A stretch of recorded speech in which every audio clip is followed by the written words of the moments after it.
What's going on, people? Welcome back to another video. My name is hughwizzy and you're watching. Oh yeah, more action, more Premier League football. It may actually be, well, it's rumoured to be the last football that we're going to see for about 10 days. I think the next fixture list or the next game week may well be cancelled. I don't know if that news is going to filter through yet or whether it's just a rumour. I can't confirm it. But join us today for what is bound to be an exciting 90 minutes of football. Much love to the gang in the building. I see you, I feel you. We're in good spirits. We've had a little break from Christmas, yeah? Or Christmas has been the break.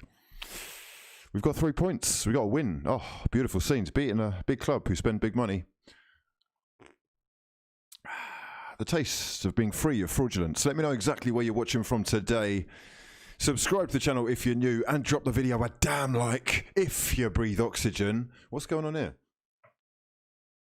Hey, we have got a special guest yet again today. I've been told that this collaboration has a true connection. Yeah? One of the best online commentary teams going. This is a quote unquote. Yeah? So yet again, I'm bringing back the certified fraud gang-a-lang member in Mr. Tom Canton from the Gooner Talk TV. Please give a massive welcome to Tom. How you doing, my son? Doing very well, mate. Fresh off the back of a win, so you can't be happier than that. It's beautiful, isn't it? It's a strange feeling as an Arsenal fan. We've been starved of wins of late.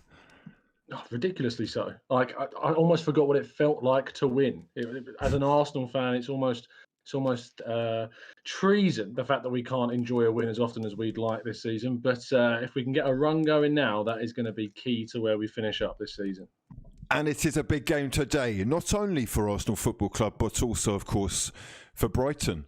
Brighton are, unfortunately, Arsenal's rivals, being in 16th place, Arsenal, of course, in 15th. There are 4 points that separate the two sides, but this is a must-win game again for Arsenal to escape this fraudulent area of the Premier League table. Newcastle United, with a game in hand, are 1 point ahead, and they play Liverpool tomorrow. However, for Mikel Arteta, as we go through the lineup, we can see that he really has had faith in the guys who got the job done last time. And we can see that the team is much the same, apart from the one change up top, I believe. That's the only one that I can notice. In Lacazette being switched out for Aubameyang. Aubameyang back in the side with Martinelli, Smith Rowe, Saka, Granit Xhaka and Elneny in the middle, Tierney, Mari, Holding and Bellerin. And from what we can see in front of us, it looks like a 4-2-3-1. Let me know your thoughts on the team, Tom, and how exactly you think they'll shape up today. I'm actually genuinely surprised by the lineup, because if you think about the game was only 3 days ago, there's players in this team that have played a hell of a lot of football. Martinelli's inclusion really surprised me. Like, don't get me wrong, I'm buzzing to see that he's in the team. But he has played a lot of football for someone who's just come back from injury. I thought we might see a little bit more rotation than we have done.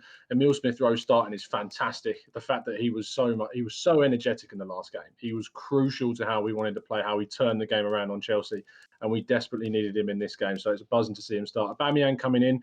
We were talking off air just before we came live about, is he kind of going to do the same sort of job that a Lacazette does? The likelihood is no. He's a completely different kind of forward to what Lacazette is. But he could give us a little bit more of that finesse up top, the type of finishing that we desperately need, and maybe finish a couple more chances than Lacazette was able to do against Chelsea. I've actually just got a notification on my phone, which may well be confirming the rumours that I was talking about at the beginning of the stream, saying Premier League clubs are considering a 2-week break amid the fears over a spike in recent cases. The news comes less than 24 hours after Manchester City called off their fixture with Everton due to a number of cases. Everton themselves have inquired as to the exact number of the cases, because apparently you can't turn down a game or postpone a game unless you don't have or aren't able to field 14 players as a squad. And there is some kind of dispute as to whether that is the case. This is all a little bit of the unknown again. We've been, in and out of lockdown and whatnot. It looks like things may well be coming to an end for a minute at least, or taking a break. So this is even more crucial for Arsenal, because we don't want to be sitting and stewing on a defeat for another 2 weeks. No, if we sit and stew on another defeat for 2 weeks, then you've got a case of that negativity again bleeds into the team. It starts festering, it starts building, you start getting questions going on. What's going to be interesting is also, of course, how that will impact maybe the January transfer window. What goes on with clubs there? How can clubs get the right players in at the right times? Will they have to wait until slightly later because of the situation with England? So that's going to be interesting too. But if it is a case where we need to break for 2 weeks, it's a sensible option. If we think about it, it's going to suck. Of course, we want to see football playing every single week as much as possible.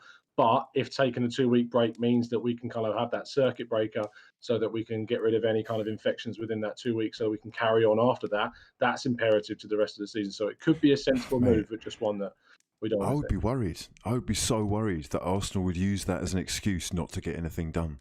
Or that it would just become another way for us to kind of, say that there's difficulties and it's struggling to. I'm really worried about that going forward anyway, because the January transfer window is absolutely essential that Arsenal bring in one or two to me, if they are to kind of not only to change the fortunes of the football side, but also to kind of get the fans back on side as well.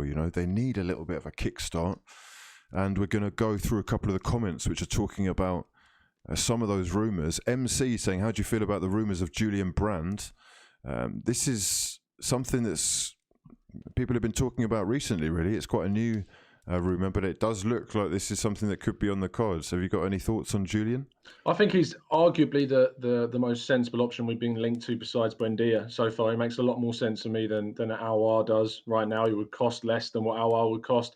He stepped up from Bayer Leverkusen to Borussia Dortmund, and he weren't able to kind of capture the same electric form he had at Leverkusen, but it was a big step up to a much bigger club in the Bundesliga at Dortmund. And I think he's got the creative kind of necessities that we need at Arsenal. Speaking to a German friend of mine, knows the guy very well, says that he's someone that Arsenal should look to as a sensible option, that Dortmund possibly would be willing to let him leave. But with their managerial situation, we ultimately don't know what the new manager would want from that player. But I think it's a very kind of astute signing as a young guy still as well, in his early to mid-20s. It makes sense for me. Well, like you say, he's a youngster with a lot of attacking potential, real quality on the ball. I've seen him do some really special things since he's made that move. And it does look a little bit like Arsenal may well be interested, at least. Whether or not we're going to be doing anything, I think, is another matter entirely. The fact that they haven't been able to do the OR deal in the time that we've been, since the last window is worrying in itself for me, and suggests that there may well be someone else interested. Chris Adamson says, get those thumbs on that like button. Let's go, you freeloading fraudulent frauds. Much love to your mothers, to everyone who has joined us, subscribed to the channel, has retweeted the tweet. We will be coming to you frauds at half time.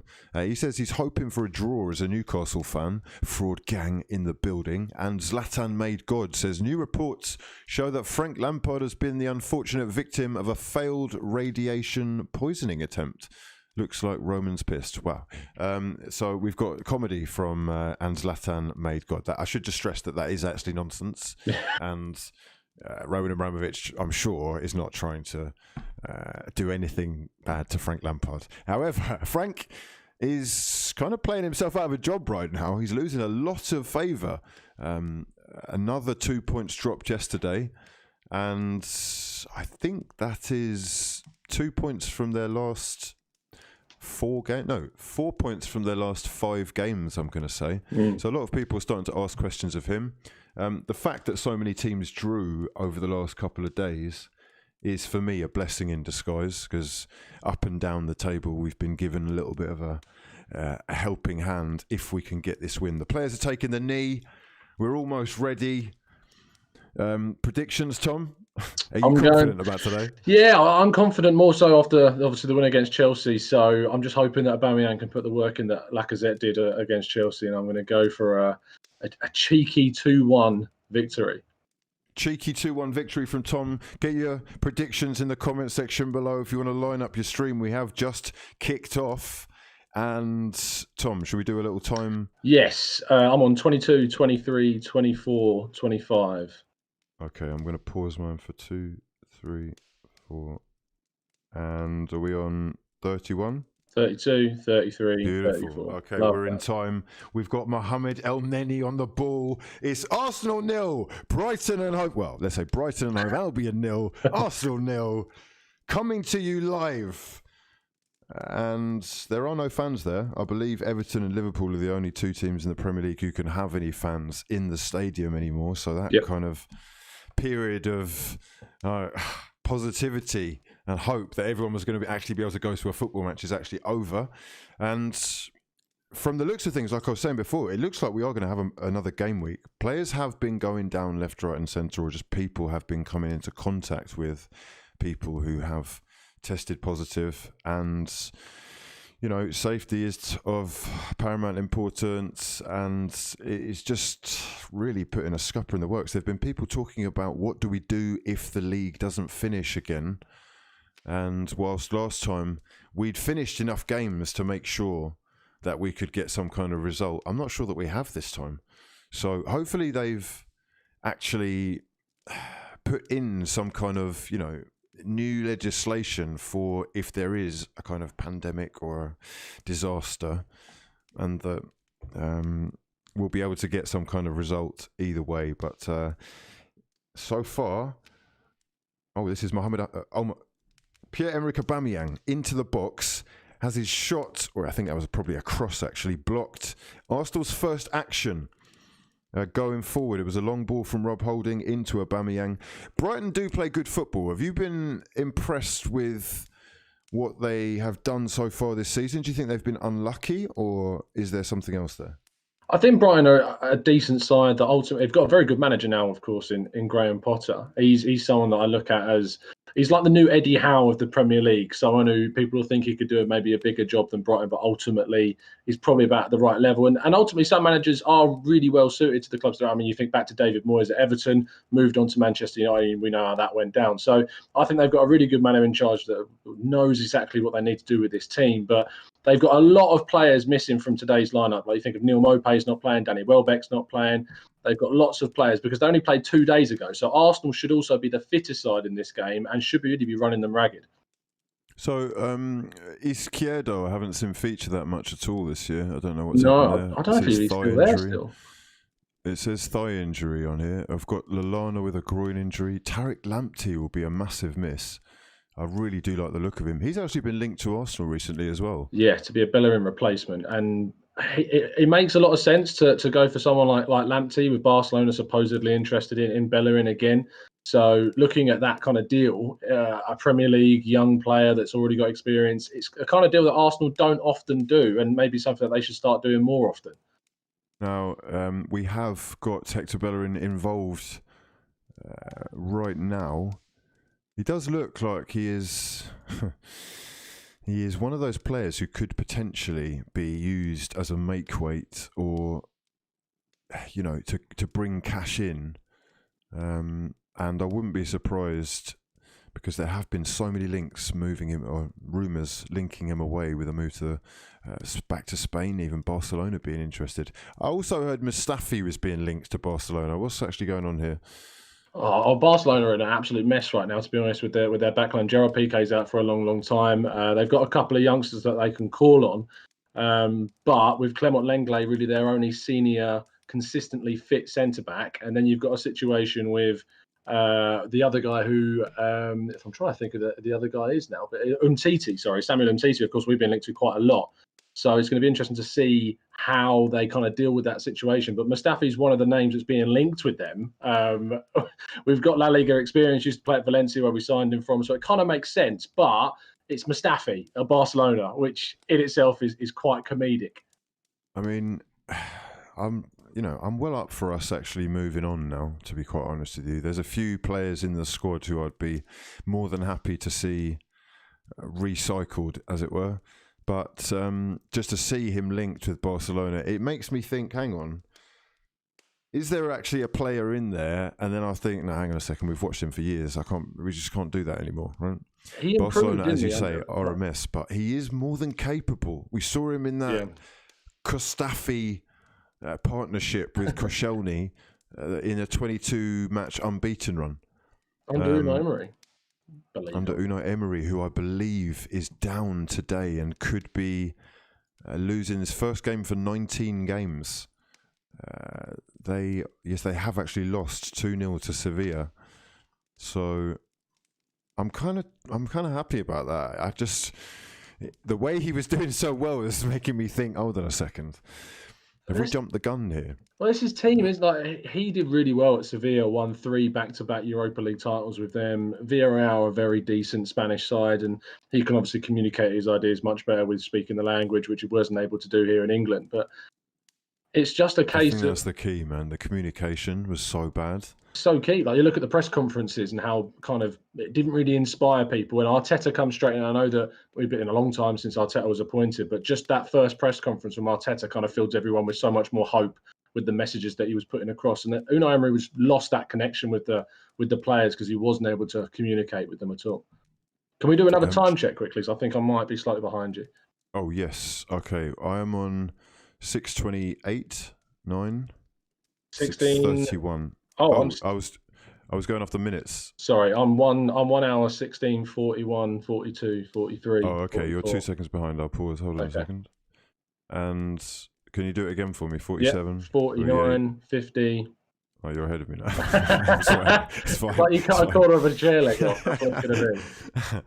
Okay, so 6:50. Yeah, we're good. If you want to follow along and match up the stream with your stream, I'm sure you know it's on the internet. We are right about here, 7056, etc. And Zlatan Made God says, please give Mustafi to Barcelona before the UEFA Champions League tie. He is, of course, PSG fan.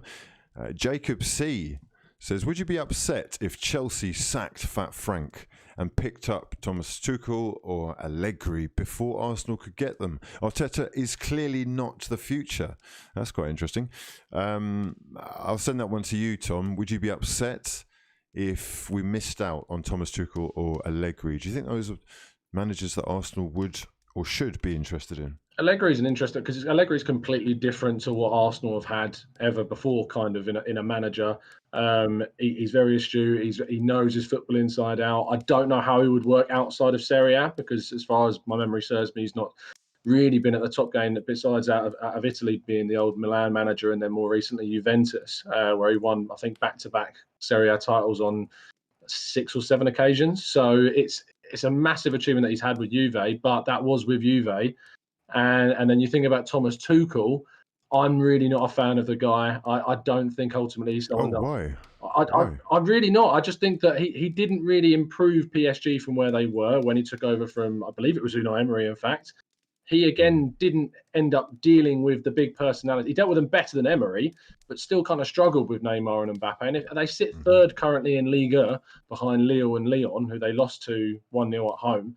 I just don't think he's got the clout to handle the Arsenal job. I think the Arsenal job is a tougher job than the PSG job, personally. But does that mean that the only way that you can kind of qualify then as an Arsenal manager is if you have like a proven track record of success? I think it's if you have a proven track record of improving the players that you have under your disposal and getting the best from the current club. If you look at someone like Marco Rosa at Gladbach, he's got the best of that Gladbach side, made them into a really fantastic side that's qualified now through a difficult Champions League group with Inter Milan and Shakhtar Donetsk. You look at other managers around the I like Ralph Hasenhüttl a lot, because I think he's getting so much from that Southampton side. And you look at, he's not had success in regards to trophies. He was good at RB Leipzig and kind of chauffeured their way up to the Bundesliga, but he gets the most from all of the players under his disposal. And that's what I think Arsenal need to look for in any future coach if they decide to move on from Arteta. Right, lads, if you are new to the stream, we are joined today by Tom from the Gooner Talk. I'm going to leave his YouTube and Twitter links in the description box below, so make sure you give him a follow. As you can tell, knows his stuff, well-versed, especially in La Liga. I know you're a big fan of Spanish football, mate. Where does that initially come from, that love of the Spanish game? It's not even necessarily like an origin story. I used to really kind of more of a hatred of Barcelona in a way. I couldn't stand Barcelona as a club in watching them in the Champions League, and so just through that dislike, took on a liking of their city underdogs, which are Espanyol, who annoyingly got relegated last season from La Liga. And then just gradually got to know the league more, understand the Spanish national team, watching that Spanish side through 2008 to 2012 was mental. So to get into it that way, and then just looking at young players coming through and exciting young players that ultimately gone on to do really good things. Watching Dani Ceballos when he was at Real Betis, and then see him at Arsenal has not really done what I hoped he would do. But yeah, just seeing kind of the young players come through. It's an exciting league, and it was full of the best players in the world with Messi and Ronaldo, but that seems to be coming to an end very soon.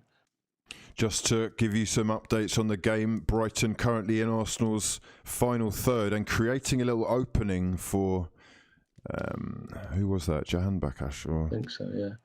You got Bernardo down the left-hand side. We've got a cross in from Bernardo, and he's taken it first time and he's smashed it over, but an opportunity for Brighton there. And, I mean, Hector Bellerin is nowhere near the man for the cross. You've got to love the positioning. Like, what are you doing? What do you expect you can offer from 10 metres away from the guy who's trying to cross the ball in? We talked about this last game, didn't we? Like we said, Arsenal don't stop the crosses ever. And we always concede from crosses, and we're just not doing it. And Bellerin needs to be in a position where he can close that player down and trust his right centre mid and trust his right centre back to drop in and cover that position behind him. But he just doesn't seem to trust those players around him. It is consistent with Hector Bellerin. However, he's made some good effort to win the ball back there, and he's trying to work something out here on the right-hand side with Bukayo Saka. Arsenal have won themselves a throw-in. We have seen good stuff from Graham Potter before he moved to Brighton, even when he was in charge of Ostersund's. And it was, I thought it was really impressive the way that he'd managed to get the most out of what was clearly an inferior set of players to Arsenal, and yet at times anyway had completely outplayed Arsenal in the Europa League.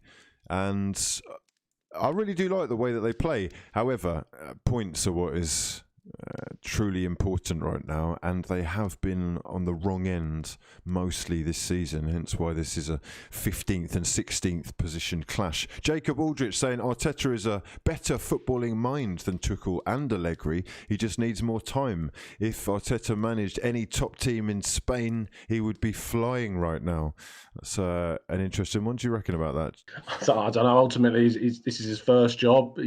It's very difficult to try and predict what he would do in a different league, and his experience is very much in the Premier League regarding coaching. And he has played in Spain, came through the Barcelona Youth Academy, and eventually moved off to the likes of PSG and Rangers before ending up at Everton. But it's an interesting thought to see how he would do somewhere else. I'm sure, obviously, there will be a day where eventually Arteta will leave Arsenal.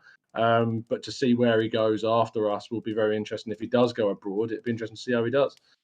10 minutes in now, 13 or 14 minutes in, we've got Tierney sprinting down the left-hand side to get a cross in. Arsenal win themselves a corner. It is... we're in the 14th minute. If you are new to the stream, much love for joining us. We're joined today by Tom from the Gooner Talk. Make sure you subscribe to the channel. Drop the video a like. It's much appreciated. We're going to be coming to you at half time. It is your chance. If you know how to get involved already, then you should be in the queue. I can see quite a few of you are already. We've got Smith Rowe and Saka going towards the corner. Both of them trusted after a fantastic performance against Chelsea. I wonder which one of them is going to be taking this. That's quite interesting. You rarely see that these days, both players out there, especially as they are now kind of completely out of position. And terrible the corner. ball, it was awful, wasn't it? I'm not sure what they were trying to achieve there. That arm he sticks in the air is going, I'm going to kick this to the first man like we do in every single game. That's clearly what that means. Awful. Gabriel Magalhaes out today with the Rona, apparently. Yeah, he tested positive. Has David Luiz got it as well? Him and Willian are, it was said that they're ill. We don't know what with. But interestingly, have you seen there's rumours that, Vinicius and Lucas Moura were supposedly out ill at Spurs, and Jesus is out at Manchester City. It's been a Brazilian shenanigans. Yeah, so the rumour is, or a possible theory is that the Brazilians have met up somewhere and have now all contracted something. Oh, wow. Yeah. Unreal. Wow. That is alleged, we should say. Of course, allegedly. Yeah. Nothing confirmed. I But don't it's know any very better. coincidental. That is ridiculous. I've seen, like we were saying, people going down left, right, and centre. Hopefully, it doesn't have too much of an impact going forward. Arsenal have got themselves into a little bit of trouble here. Brighton have won a corner. They have taken it short, but Bissouma is going to swing in that cross. It is headed over. Who is that? Lewis? Who is that? Dunk? Burn, I believe. I think it was Burn. It is Burn. Burn heading over across from Bissouma from the right-hand side. 16th minute. Not many clear-cut opportunities just yet. I don't think either keeper's been forced into a save. This is a little worrying for me. Like, if you think about Arsenal previously, like we lacked energy. These performances, the game against Chelsea, first 10 minutes we were on Chelsea straight away. The energy of I haven't even seen Martinelli really in this game so far. Nope. And that's slightly concerning that we were up for the Chelsea game. Are we not now up for this game against Brighton? It's very passive and timid, and nothing is really clicking at the moment for either side. What was that goal kick? What was that goal kick? Ridiculous. I mean, genuinely awful. And yeah, they maybe are struggling for a little bit of confidence right now. It looks like they are. We can be pretty honest about this. We haven't seen them put together more than 3 or 4 passes in one go. Long ball from Rob Holding that goes straight out for a throw-in, and that is about 10 seconds after Leno cleared straight out for a throw-in with the long ball attempt. So, I mean, look, it's early doors. We would like to see Arsenal getting a little bit more control of the game. But as it stands, Mikel Arteta, folded arms. He looks he's got about 3 jackets on today and a polo neck. He looks pretty calm. He's going to be worried though, because look, a draw isn't enough here for Arsenal.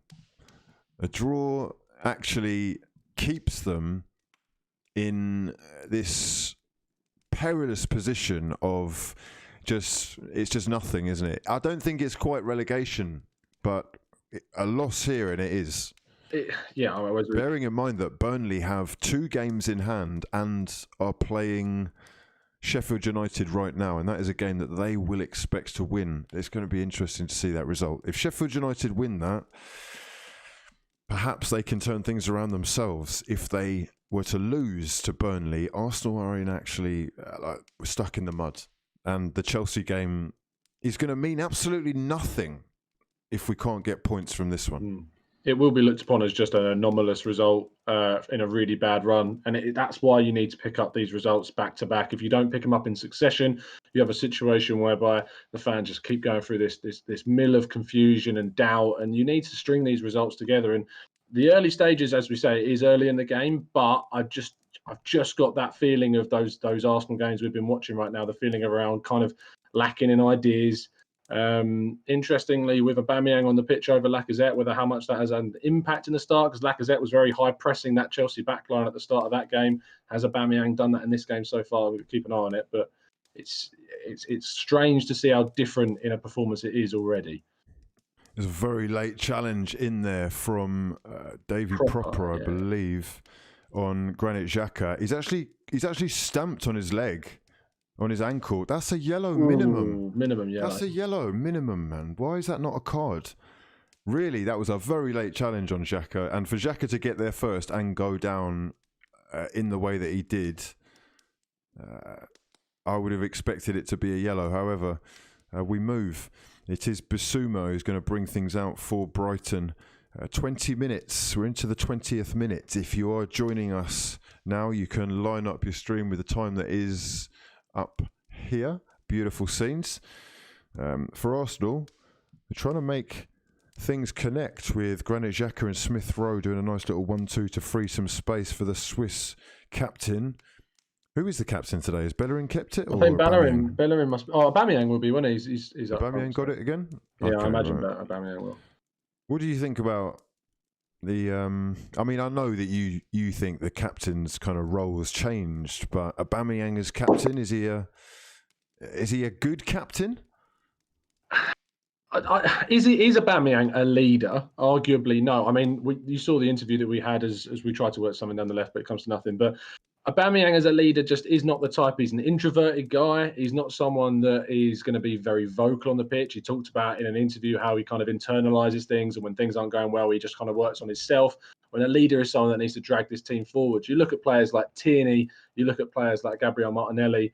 A late challenge there from Smith Rowe, arguably a yellow card, which would be ironic if he gets one. That is late. That is no way a yellow, though. If the last one wasn't a yellow, there's no way that's a yellow. There are some rumours going around in the mill. You know, obviously it's transfer window, silly season incoming, but we are hearing reports that Arsenal's interest in Isco is genuine. Now, obviously, being La Liga, we're going to have to get your thoughts on this one. They're saying it would be a half-season loan and could depend on a few factors. Madrid paying a percentage of his wage and would be dependent on Arsenal shifting at least one out first.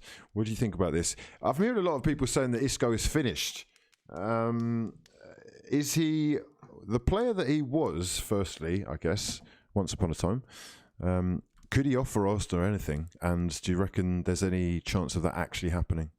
He can offer Arsenal something. Of course, he has been getting less and less game time the longer he's spent at Real Madrid. They're putting a lot of stock in a lot of their young players like Martin Odegaard and Vinicius Junior and Rodrigo are wide players, but Odegaard more central. And I understand why they're doing that, and ultimately Isco has kind of not really got a place in this Real Madrid team. They often struggle to fit him in anyway, as Leno is very lucky to get away with something. What's he doing there? Unbelievable. We are faffing around in the box right now, and Brighton are definitely looking the more comfortable on the ball. They are working it around quite nicely, patiently, and looking to get it into the box. Bernd Leno and Mohamed El-Neni doing their best to clear, but as it stands, it's Proper who's going to swing another cross in, and this time it is cleared by, I believe, is that Granit Xhaka? Granit Xhaka again with another clearance. Yeah, this is worrying. I mean, we've not. Oh wow, he's doing kick-ups. Oh wow, he's doing kick-ups. Huh? He's doing kick-ups in the box. He's done well to get rid of that, but honestly, what on earth is he actually doing? I mean, that was some classic Leno of old. That was. Oh, stop it. Bernd Leno doing kick-ups. He's actually got a little knee up before he's got the clearance in. It's a Brighton corner. We have got Byrne, who is looking about 8 foot tall, being marked by Hector Bellerin. We love the way every week Bellerin is marking the midget, the Giants. Yeah, honestly, it makes no sense. It's utterly ridiculous. Second cross in towards Proper, this time cleared towards Smith Rowe. I think Arsenal should get a free kick there, but they can break anyhow. Martinelli easily dispossessed brilliantly, really, by Bissouma, another player who Arsenal have been linked with. I don't know why players would want to go from a team that are 16th to 15th, though. It just seems completely pointless. Bernardo coming in from the left. And Brighton, wow, they really are dominating the ball right now. It's back to the wall job for Arsenal Football Club. 24 minutes gone. So Isco, sorry man, I kind of cut into you. No, it's fine. I mean, we had a goalkeeper doing kickery ups in our own box. So, what is life? But I mean, going back to that point, he struggled to find a position in that Real Madrid team. They're playing with Casemiro, Modric, and Kroos as a midfield three. Where are you going to fit him in? And then they've got these young guys that they're putting a lot of stock in, investing in, and getting through. So you look at like what he could offer. He's very good in terms of his technical ability. As Aubameyang gets a chance down the left-hand side, but just cleared away very easily by Dunk. But we're looking at kind of a player that can add something that we've not got in a senior kind of creative central attacking midfield figure. But for a 6-month loan deal that's subsidised, if you're telling me that means in the summer we're going to target someone kind of marquee and spend a lot of money on, it might be worth it just for the 6 months, as long as we don't rush and spend our money in January. As I've said before, January for me is all about getting players out and getting those deadwood out rather than focusing on who we need to bring in. Okay, no, I know that initially people went crazy for him, but do you think the kind of loving for Ceballos is past now, and where do you actually stand on it? Because ultimately, I just got a feeling that Arsenal are running this guy's little loan deal down, knowing full well that his price, because of his contract, is going to go down at the same time, and will look to cash in for, I guess, what could be £10 million, £15 million. Well, he's on loan, so we're not even going to get anything for him. So, no, Ceballos. Yeah. So he's on loan, isn't he? So. But do you reckon that they're going to try and kind of use that as one of the signings that we go forward with, or do you reckon that that loan will come to an end? Sorry, yeah. People look like they've selling. Go on, carry on. People look like they've kind of fallen out of love with him, and I'll be honest, he hasn't really provided what it looked like he initially could. I think he was put into that kind of midfield partnership with Xhaka when we were playing the 3-4-3. And it hasn't worked out because ultimately we want to switch that formation. And he was tasked with playing a very defensive position. And ultimately, during the 2 years he's been at Arsenal, he's completely changed as a player. He used to be a player that would play more towards the final third, take the ball forward, create things, play incisive passes, all the things that we actually arguably need in the team right now from a player. But he's kind of transitioned so much further and further back onto the pitch that we've lost that. And I just don't see Arsenal investing in a player that they could get with Partey now that they've already got and players that they've already got under contract. How can that not be a free kick? I've just seen, what is that? Huh? What the? Oh my God. Okay. Smith Rowe being taken down on the edge of the D, and he's not called for anything there. However, Saka now being brought down. That is definitely a free kick. What are they talking about?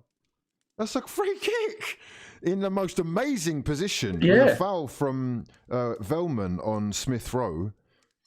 That's been completely overlooked, and we've played on. It looks like Bukayo Saka, who has also been brought down, is the one that's going to win the free kick. And it's in a half-decent position, this. Granit Xhaka will have his eye on it after the last game, but Smith Rowe there as well with Saka and Bellerin kind of outside on the right-hand side. It's right on the edge of the box, this. Is this shoot? Can we do a time check quick just while this free kick's going down? So I think you're just ahead of me. I'm on 33, 34. Oh, I'm 40, 35. 41, 42. Are you having a laugh? You're ahead of me. 137, 46, 47. Xhaka's like... He's like 5 seconds ahead of me. Oh, for crying out loud. Oh, this is mental. I'm sure you're ahead of me. Because you were talking about the foul way before I had the foul. No, I was talking about the Smith Rowe foul. No, Xhaka has taken his free kick. He's not even taken it on mine. Oh, for crying out loud. Okay, this is ridiculous. Give me your numbers then. I'm at 138.09, 10, 11. Okay, right. Okay, I'll wait for you. You're like 5 seconds behind. This is like when we used to play Fortnite and you'd be sitting in the circle waiting for them. I am now on 25, 26. Yeah, we're all okay, good. Beautiful. Okay, we're back on board. And bloody Amazon Prime. It is still 0-0. Yeah, it's a bit complicated, all this, isn't it? With the other. Yeah. What do you make of like football going kind of digital? Like, it's an interesting one because the Premier League arguably could turn around and go, we're just going to have our own streaming service. That's what they should do. I really do hope that they do that eventually. However, it doesn't actually look like it's live ever, and you never know if it's buffering or when the stream is going to go down or when it doesn't start properly. So there have been issues, but I think it's going to move towards this model very soon. If anything, the NBA have got a really good model, and you can, you've got a whole bunch of options really. You can download the app, sign up to 1 game, 3 games a month, or the whole package for the whole year, choose a team, or, so many things that they could do to make a hell of a lot more money already than they do right now. Because ultimately, with Amazon and whoever else it is, Facebook or Google, you would expect that as soon as they can, they would want to be as involved as possible. It's extremely lucrative, and I just think they could fully maximize with like millions more subscribers worldwide if they had a platform anything like that. it just feels like they're ultimately selling out their rights to all these different television companies, and then the broadcasters get to decide when the games are. The Premier League, if they've got all these issues with kind of scheduling fixtures, they would just control it through having their own streaming service. They could field the games whenever they wanted, and they would make so much money off of just selling subscriptions. Like, is but obviously, what would then happen to Sky and BBC and all of these companies? Sky specifically, obviously, it's their most lucrative thing along with BT. So it would be interesting if that did happen, but I'm not sure it's as lucrative as people think anymore for them. I don't know how many people realistically are tuning in to, West Brom against Sheffield United. And a lot of the time, because of how many other options there are, there's DAZN, there's Sky, there's BT Sport, there's Amazon. Some of those bigger games they're losing the rights to, people will lose interest. and Not everyone is going to sign up as well. For now, like of course, yeah. because they refuse to pay the prices. So I don't blame them. I really don't. And they need to make changes swiftly so that they don't lose people, because now, especially, it's a perfect time to kind of open up change or like reapproach a new model. I think people can tell how the game's going from our conversation for Arsenal right now. it's still pretty dire. Let's break it down. There is basically nothing happening. This is a very dead game so far. I cannot remember a shot on target. No, there haven't been any. However, Brighton have had 6 attempts off target to Arsenal's 1. It's our free kick, I think it was. Our free kick is the only attempt on goal. So, I'm really worried now because, you want to back this. There is still plenty of time. I have said myself, I do think Brighton are a good football inside, but we're going to need to start creating something, lads. If anything, just getting the front 3 or front 4 on the ball. That would be nice. Aubameyang really struggling to get into the game at all. And Hector Bellerin being completely outpaced by Bernardo. Incredible. Do you think Bellerin's lost a touch of pace? Ever since that injury, it's like he ultimately just didn't come back that same player. Whether it is down to pace, as Leno deals with that cross pretty well, whether it is down to pace or not, he just hasn't come back to the level that he clearly was showing before. I don't buy into the whole he has other interests. Players have their own lives; they're allowed to do as they wish, and they're still going to training every day. He wouldn't be getting picked if he wasn't going to training because he was more concerned with fashion. But he clearly has come back a different player. Some players do come back differently from that. I mean, remember what happened to Eduardo and the player that he came back after his leg break. But you have some players like Aaron Ramsey who came back after his leg break and went on to become a great player for Arsenal. So some players do it, some players don't, and Bellerin's kind of seemingly leaning towards maybe more towards the exit door, especially with some of these Barcelona links that are surfacing. Well, there's a certain hint of lack of ideas right now from Arsenal, who I have to say aren't creating enough, but more than happy to slow the game down from the looks of things. Constantly going backwards. Granit Xhaka is doing a lot of pointing right now, but cannot find the pinpoint passes, apart from to go square to Pablo Mari. Pablo Mari is surging forward and has flicked a ball over the top straight to the goalkeeper. Incredible. That's pretty much Arsenal right now. It's very uninspiring football, man. The passing is very slow. There is a lack of movement. The options that are on offer are pretty poor, if any at all. And very unimpressive. We were always saying about sorry, go on. I don't know. Is it because it's Christmas? Is it because they're on holiday that they're just kind of? They did just play a game 3 days ago, but Brighton played 2 days ago, and I know that they've made a lot more changes than we have. And maybe that is a mistake. Maybe we have made an error in the team lineup. We've not rotated enough because we played so close to the last game. But the players that were options to come in, we were desperate to see Emile Smith-Rowe start again. We were desperate to see Saka and Martinelli play, El Neni and Xhaka playing in the middle from their great performance against Chelsea. But it's just really passive, and you can't really say that when Arteta comes out after some of the games that we've had saying that he controlled it and we've controlled it. as Brighton get a chance to put the ball into a box. Oh. Yeah, just is it dealt with?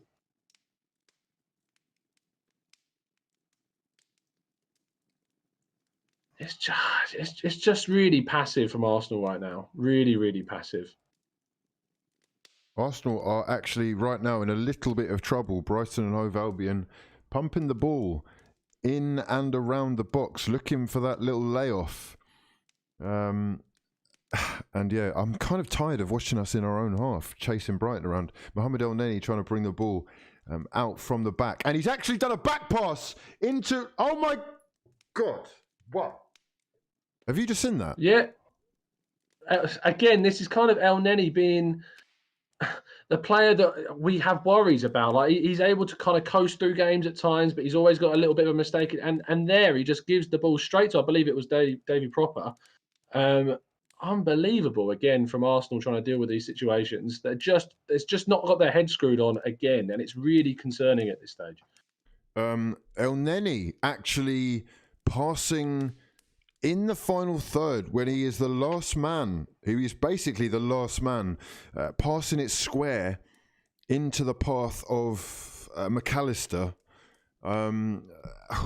Jesus, that was genuinely awful. Arsenal look a little bit away with the fairies right now. I don't know whether it's some overeating that's gone on over Christmas, but ultimately we're looking a little bit lazy, definitely a little bit slow, not totally switched on, trying to press from the front, but I mean it's a chess match this right now, and Arsenal are coming off second best. Granit Xhaka has actually been left for dead, twisted up and put onto his arse by Neil Mapai, and Brighton breaking into Arsenal's box to try and get a shot, which is blocked. Bissouma picks the ball up and Brighton will come again, crossing into the danger zone. And oh my God! Oh, wow! Wow. I don't know how they haven't scored there. Crossed into the box. Proper. Big save from Bernd Leno. Arsenal under massive pressure right now. Jesus. Wow. Oh my word. Okay. Is he offside there for the cross? That is... even if he's offside, it's the way that we deal with that situation. Again, he's able to get a cross back into the box. I'm not sure who it was. Number 16 for Brighton gets on the end of it and has a shot straight at Leno. Leno saves really well, but we're just not alert at all. We've kind of rode out the first 30 minutes, which were very passive on both sides. Brighton have seemingly come alive in the last 7 minutes, a bit more than what we have.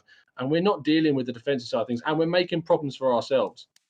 It is a very flat performance so far, a lack of intensity that we really saw against Chelsea, and that was half of the reason that everyone was buying into it and he'd bought himself more time. It is 3-0 now to Leeds United against West Bromwich Albion, which doesn't bode well for Arsenal, and I'm going to bring you latest scores from around the rest of the league because there are other games going on, of course. As you can see, it's 0-0 between Brighton and Arsenal. However, bad news for Arsenal in that Burnley have taken a 1-0 lead against Sheffield United. Burnley 1-0 up against Sheffield United. And if we have a look at the Premier League table, you will see that Burnley, if they can get that win over the line, will be on 16 points. A draw here today would leave Arsenal on 18 points, but of course Burnley have that game in hand. We are being chased by Burnley. Leeds United breaking away from Arsenal as well. They win this game and they could move into 11th, which would be sensational for a team that is newly promoted. However, Arsenal back to this one. Arsenal themselves have a corner. Hector Bellerin was on the right-hand side. He's crossed in towards, I believe, Martinelli, and it has been headed behind. Smith Rowe and Saka again looking to take this one. Arsenal have really tried to press down their wings again, very over-reliant on those. Smith Rowe maybe is going to take this one. Are they going to get it past the first man? That is the question. Of course they're not. Of course they're not. Don't be silly. What a silly question. I mean, there's got to be some kind of game we can do. Arsenal beating the first man on a cross. If Arsenal don't beat the first man on a cross, maybe we drink. I mean, it's looking like it could be a very, very messy stream if that is the way things go. Yeah, really poor effort or attempt at a cross there. We've got a throw in here from the right-hand side with Hector Bellerin putting it into Aubameyang, who has barely had a touch of the ball in this half. Never lined a shot. Granit Xhaka will go out wide to Pablo Mari, who's very high up the left-hand side, but decides to go all the way back to Rob Holding. Rob Holding uses El Neni. There we go. We're playing WOC football. We have, however, lost the ball on the right-hand side, and Brighton coming forward through Burn out wide. Yeah, Leno does it well. Again, even when we lose the ball, it doesn't look like we're on it. And again, another long kick from Leno going out wide, straight off the pitch. There's just something not alive about this Arsenal team this evening. That is Arsenal's tactic, isn't it? That is Arsenal's tactic. It is now Leeds United 4. Wow. West Bromwich Albion 0. Leeds United are, what do they say? Romping home. Yeah.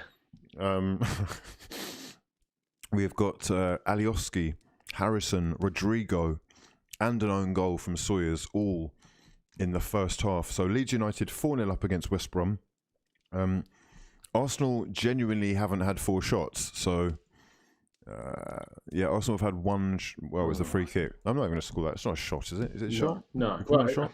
No. I mean, it was a nothing effort from Xhaka. There was an interesting thing the other day saying that that would have been his 21st free kick. He's scored 3 of them. So it's not a bad free kick response when you look across lots of other takers, but we just don't seem to be creating anything at the moment of real note. We seem to be over-reliant on the wide areas. We're back to that passive style of play. Brighton are sitting back when they need to. They're defending really well. They're sitting in their lines, and when we lose the ball, that's where we look the most weak. Tierney's on the left-hand side with a chance to possibly cross the ball. And it comes to nothing. Easily claimed by the keeper. Sanchez doing his bit. And it looks like we are going to go into half-time 0-0. As I say, the other scores, Burnley 1, Sheffield United 0, Southampton 0, West Ham 0, West Brom 0, Leeds United 4. I would love to score 4 goals in a game. Wow. What an incredible feeling. Have Arsenal done that this season? No. Europa League we have, but other than that. Okay, yeah. Europa League, fun times. That is fun, the Europa League, honestly. I've started to look, honestly, I used to really kind of pretend it wasn't happening. I blocked them on Twitter because I didn't want to see the tweets. That's hilarious. They keep like tagging Arsenal. Stop tagging us. We don't want to be tagged on the Europa League page. Anyway, I've come to terms with it now, and I actually quite enjoy it because it is the only time when we see Arsenal play some kind of attacking football, or we actually score goals. I remember those days that people would be like, "Oh, we should drop into the Europa League. We've got no chance of winning the Champions League, so we should just drop into the Europa." Imagine being those days. Imagine being that, like the arrogance of that now. How much we long to be back in the Champions League. In all seriousness, we've got some questions that we are going to go through at half time, but one of them is how long do you actually think that it will take Arsenal to get back to the big time? And by big time, I think that they do mean the Champions League. I've started to actually think the Champions League won't exist in its current format by the time Arsenal get back in, with the way they're talking about European Super League and breakaways. Super Leagues in general it's kind of something that a lot of people who are the younger generation as well, I'm talking about kind of like 20 to 40s, will remember the fact that obviously the Champions League is new in itself. It came into being, I believe, was it 92? The Champions League came into being. So I think so, yeah. It's not. Is that right? It might be. I'd be impressed if it is. if it was, like it was a system where only the winners of obviously each league would play in the European Cup, and that changed the Champions League in what I believe is to be 92. Chat box, you can tell me if I'm an idiot and wrong. Yes, rebranded in 92. Oh wow, there you go. So if you look at then the possibility of it changing again, at the time it's going to cause massive uproar. Everyone's going to go, "Oh, I hate this," and we probably will hate it, and we might not even be included in it. Who knows at this stage? But they're talking about the Big Six, or we're not going to be in the Big 10. Never mind the Big Six. The Big 15. That's what we're like. The Big 15 right now. We'll just leave like 5 clubs behind. Brighton get a chance to come forwards, and we deal with it quite well with El Neni passing it back to Leno. No, we're a mess. We're actually a mess. Oh dear, That Champions League. You know that is so funny because I actually remember exactly where I was the first Champions League game that I ever watched. I think it was Manchester United. The only reason I can remember is because it was billed as this, class of '92, I guess, but they were just all kids at the time. So there is the half-time whistle. Brighton 0, Arsenal 0. It has been a lackluster half of football. 45 minutes to forget for sure.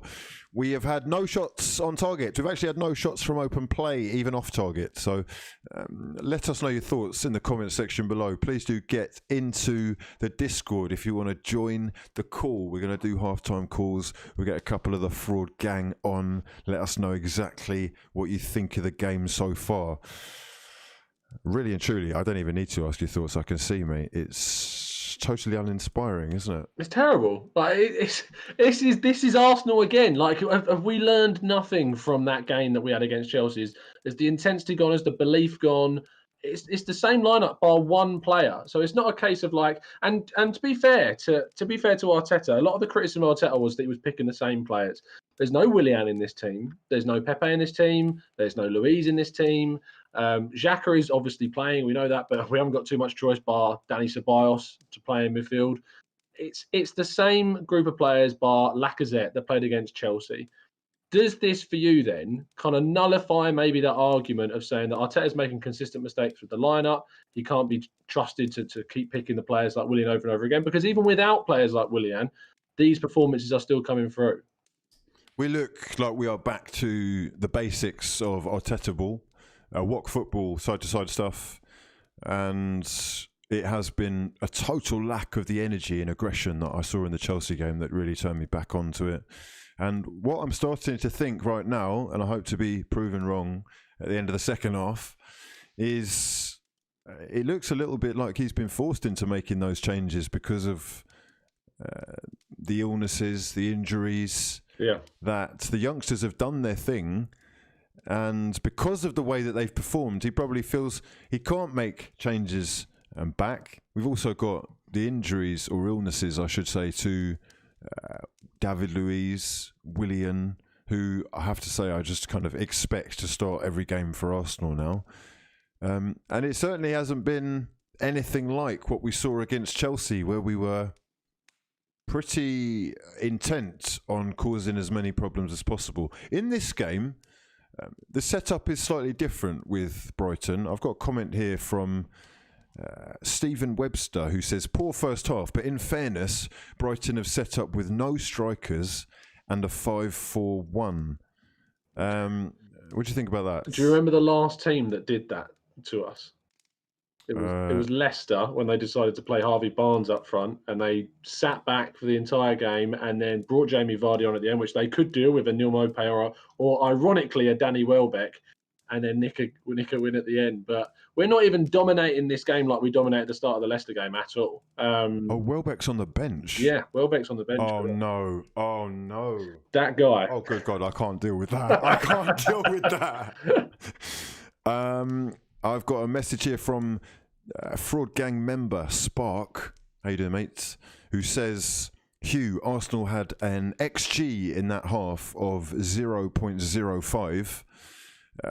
Which is a real problem. I know, really and truly, Arteta does say that we are dominating games, that we're controlling games, but it really isn't asking too much of Arsenal to expect a little bit more going forward. We do have players who are on this pitch who are capable of playing in a more attacking way, or creating, or just being more in control, and that they haven't been so far. 55% of the possession really doesn't tell the story, because most of the progressive play, most of the controlled play, most of the creativity in that half has come from Brighton. Made in Brooklyn 1975 says, I'll be impressed with Arteta if he substitutes Aubameyang for Lacazette for the start of the second half. See, this is one of the problems with having a player who's on 400 grand a week or something like that, wherever he is on. Has he got the front to do that? Do you think he's got the front to substitute Aubameyang? Because I don't remember him ever doing it. I can't picture him ever having done that.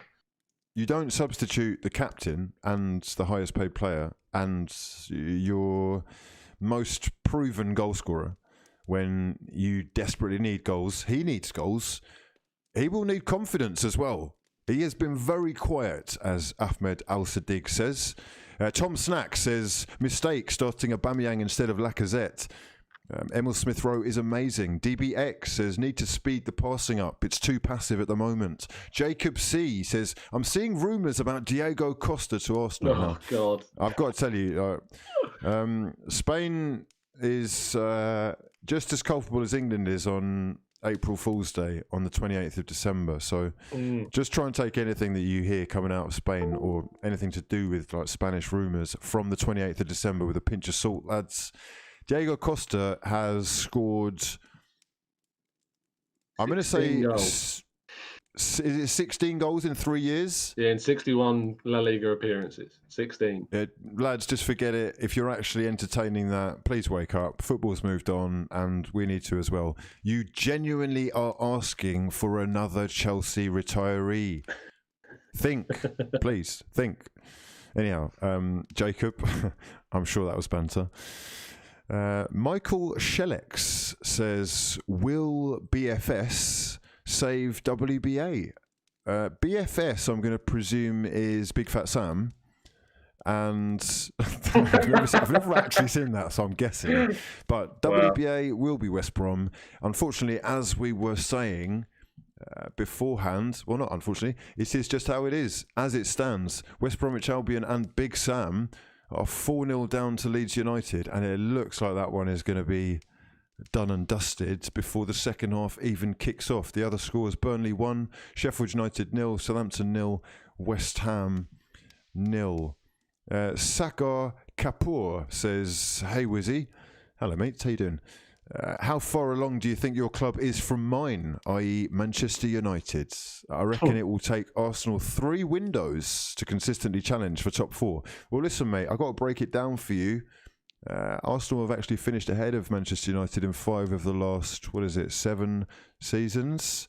So, as far as consistently challenging for top 4, you need to work on yourselves before you throw in stones from your glass house. All right, my son? No, but in all seriousness, United are closer. They have huge commercial potential that Arsenal could only dream of. They have a squad which, in my eyes, is superior. And they have proven that going forwards, they can show... well, they're a danger to anyone on their day going forward. I think the attacking intent which they can break, the speed of which they can be in the transition with,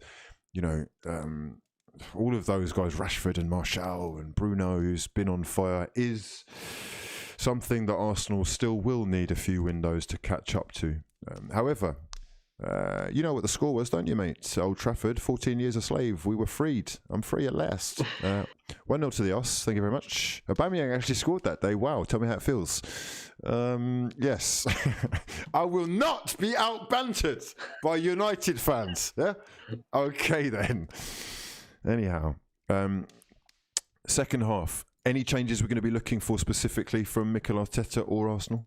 It's got to be. I mean, I kind of agree with the fraud gang. Bringing off Aubameyang's not necessarily, as I think you feel, as bad a shout, because we lack the energy of Lacazette. Oh my God! Hold on a second. You're saying take off Aubameyang? I'm saying that we do not look the same side in the forward line and the pressing with him there over Lacazette. Can Aubameyang do hold-up play? No, that's not his style at all. Aubameyang is a poacher, and in a game in which we're creating very few chances, it is not set up for him in any way, shape, or form. This is a game that's more down to an industrious forward like Lacazette for me. Well, Lacazette was first class in the last game. You may have got the goal from the penalty, but that wasn't even it. I didn't really mind about the goal. It was more the industry, the fact that he is willing to throw that thick little ass and shake it in front of whoever. He had a fantastic battle with Thiago Silva, which I think he came off first in a number of times, and he helps to bring other people into play by coming deep. Not necessarily always in and around the box because he can't get there in time, but I can see where you're coming from. I just don't think that anyone at the club has the power to say to Aubameyang, you're coming off now. He is a captain. He is ridiculously highly paid, and despite the fact that he hasn't been in the best of form, I don't think we've actually created anything for him in terms of knowing, like you said, he's a poacher. What are we doing to feed the beast? Nothing. We're not doing get the ball and cross it in, or look up as soon as you get it, one touch whip. We're not doing drill it into the ground so that the guy who's got electrifying pace can try and beat the man at the near post like a Giroud. Or we're not doing any of that. We're doing long ball from Leno or holding, and the rest of it is the walk style. I haven't seen anything from anybody in terms of seeing between the lines today, trying to thread a little pass into him. So yeah, very disappointing performance so far. Lackluster stuff from Arsenal. I'm going to go over to the Twitter to follow a few of the certified fraud gang members who are helping to They show a lot of support, these guys. What have we got here? We have got. We've got you. I'll retweet you. Cheers, mate. I'm not even following you. What the fuck? Oh my god, I wasn't even following you on Twitter. Have you got? Oh, you're on Tom Canton. That's why. Yeah, it's my personal account. That's why you follow that. Am I following? Okay, right. Okay, I'm not massive fraud. I just Okay. That was unbelievable. Giroud's son says Mapai bags a winner in the 87th. Well, you're not getting retweeted, are you? Alfred says score prediction 2-1 with Mapai to score. Everyone thinks Mapai's going to score. Why do we actually rate this, Don? No Balogun again. Rasmus, you're a huge fraud. Olivier, the youngest fraud. Guna Michael, thank you so much for all your support, bro. It's massively appreciated. Oh, he's got a blue tick. Who's this? Piss off, we're closed. Who's that? We don't know who you are, bro, but thanks for the support. You're an absolute legend. McClinney? You sure? I treat my objects like women. Oh, that's controversial. I'm not sure I can get into that. Dingleberry, the troll, maybe you can clarify exactly what you're talking about before we show any more love. Much love to everyone who has shared the stream, though. You are massive frauds and hugely appreciated. It is half time. We are nearly ready to roll again. I think about 2 or 3 minutes away. I'm joined today, if you're new to the stream, by Tom from the Guna Talk. It is always a pleasure seeing Tom on my YouTube feed. He's often popping up with analytical videos about new players that could be coming into Arsenal, transfer rumours, interviews with journalists and the like. It's all very exciting Arsenal focused content. So if you're a Guna and you're not subscribed, please do go and do just that. The links will be in the description box below. Okay, I'm going to go over to Twitter just to have a look and see what people are saying over here. On our arse says we need to be clear with our feedback to the players. Side passes and back passes are worthless. Key passes should be the metric. The rest of the stats are just vanity, and they are providing padding for poor players. What do you say to that? Because I kind of empathise with that. I can kind of relate to this. I'm seeing a lot of statistics which make our players look a lot better than they really appear to be to the eye test. Well, the Spurs game is the clear one, because Granit Xhaka had his stats buffed by his passes into the final third were a third of the ones he's done all season were in the game against Spurs. That's how to the level that our stats got buffed in that match. So we might be creating passes into the final third, we might be getting balls into the box, we might be creating a couple of chances, but the actual quality of these chances that we're making are so poor, and the style that we're making them is so limited that it doesn't matter what the stat says. It might say that we're creating all this stuff, but ultimately we're not doing anything. We're not creating anything of real note to win a football match. And even you look, I mean, I don't want to kind of put a negative spin on the Chelsea game, but the goals we scored was a penalty, a free kick, and what you could consider to be a very lucky cross in Bukayo Saka. Now, I know that we had other chances. El Neni hit the bar. Oh, you're not convinced? Well, it's not that I'm not convinced. It's just that I can see it, man. I can see it. No, I can see it. I look at the result. I look at the results of like the last 10 games, and you look at the game today, and you think, if we'd have not scored that pen, if we'd not scored that free kick, would it have been very different to what actually happened? And at the end, if we'd have considered that penalty, it could have been very different. Again, I don't like putting a negative spin because I'm usually a very positive guy talking about Arsenal. But it's just, I hear you. I just can't see Arsenal really without making the necessary quality signings, which I don't think we're going to do in January, really turning this around with the players that we've currently got at the club. I actually find it very difficult not to agree with everything you just said, if only because we are showing very worrying signs of being the side that we became so familiar with before the Chelsea game. Now, it may well be that the second half offers us some kind of reprieve. Do you want to do a little time check? Yes, I'm on 2, 10, 51, 52, 53, 54, 55, 56, 57. And we have got danger already. Oh my God. Right, I'm just gonna bring this up here as well. Bear with me a second. Do you want to read that time out for me again? Yeah, so I'm at 12, 13, 14. The ball's only just gone off the pitch from the attack you were talking about. So 20, 21, 22. I don't know if your time is the same time as like what mine is on my screen. I've got two going on. I've got it on two screens. I've got okay. So TV in the background and also on my phone. Amazon is weird. They are giving everyone a different time. No way. Oh my God, absolute pandemonium in the box, and Arsenal will be lucky if they don't concede a penalty here. Dunk's gone down. I don't know how he's gone down. It looks like they've got away with it. Wow, oh my God, that looked like a pen, or it looked like some madness was going on. Referee is coming over to have a look at the Brighton and Hove Albion captain. Dunk on the floor holding his head. We've got VAR having a little look at this right now. It may well be a fantastic challenge. Holding... You've got El Neni on the floor, and that's, I think, what Dunk has done. He's tripped over the player that's already on the floor. Yeah, it's not a penalty. It's not? Okay, great. No. It's not. All I saw was bodies flying around there. El Neni on the ground, Dunk flying to the ground holding his head, and there were like 6 or 7, 8 of them, all trying to get on the end of a ball that none of them could connect with. What did you see? I say it's a case of we are not awake from the first half. We concede the corner from allowing them to get through in the first place. The ball gets sent in and we just don't deal with it. I mean, we're supposedly the team that have employed specifically a set-piece specialist coach. And we had a very good record at set pieces, defending them anyway, until Aubameyang decided to head one into our own net against Burnley. But it's just, again, the confidence. If we don't get a goal early on or in the first half, that goal that we scored against Chelsea was the first time I think this season, besides Fulham, where we've gone into half-time leading a game this season. Oh God, wow. It's unreal the level that we're at. Okay, right. So look, what I like about you, Tom, is that you're able to give your opinion without it being all totally, controlled by your emotions. Logically, do you actually think that we're well short of being out of the water yet? And is Arteta the man to guide us out of that? Or do we just have no choice, and is that kind of actually irrelevant? Again, in the long term, I think Arteta's got...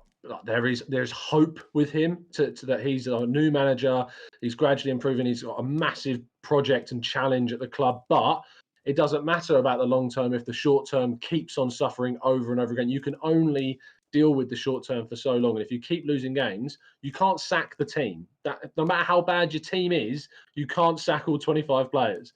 So what you can do is you can change the coach and hope that they get a better kind of test out of the players, I suppose. But in the long term, I've got hope for Arteta. I really do. But with this current crop of players, there is so much that needs to be improved for us to be at the level that he can get the best, or he can get the potential that he clearly has got. it's just really tough to definitively for me to say yes, he's the guy, or no, based upon the evidence that we've got, because there's so many mitigating factors. Arsenal have got themselves a goal kick here. Hector Bellerin doing some defensive duties. The player I've probably been most impressed with in the second half is Bissouma. Bissouma looks like he's very agile, great balance. He can turn in a very tight space, and he's good at just keeping things ticking along. He is winning that battle between him, I guess, Xhaka and El Neni right now.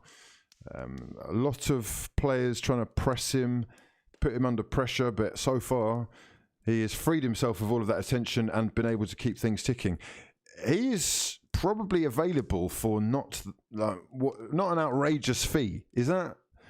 Yeah, you're looking like 30 to 40, and that's okay. not based. So it's not Arsenal. Yeah, it's not based on real evidence. It's based on just pure. Oh, Saka's what a beautiful ball into Aubameyang, who was actually beautiful. Okay, a little bit of creativity as Arsenal go down the left-hand side. We've got Saka, who swings in a low, drilled cross to Aubameyang, whose first-time effort is on target. I repeat, Arsenal with a shot on target. That's a save from the keeper. Great save from Sanchez.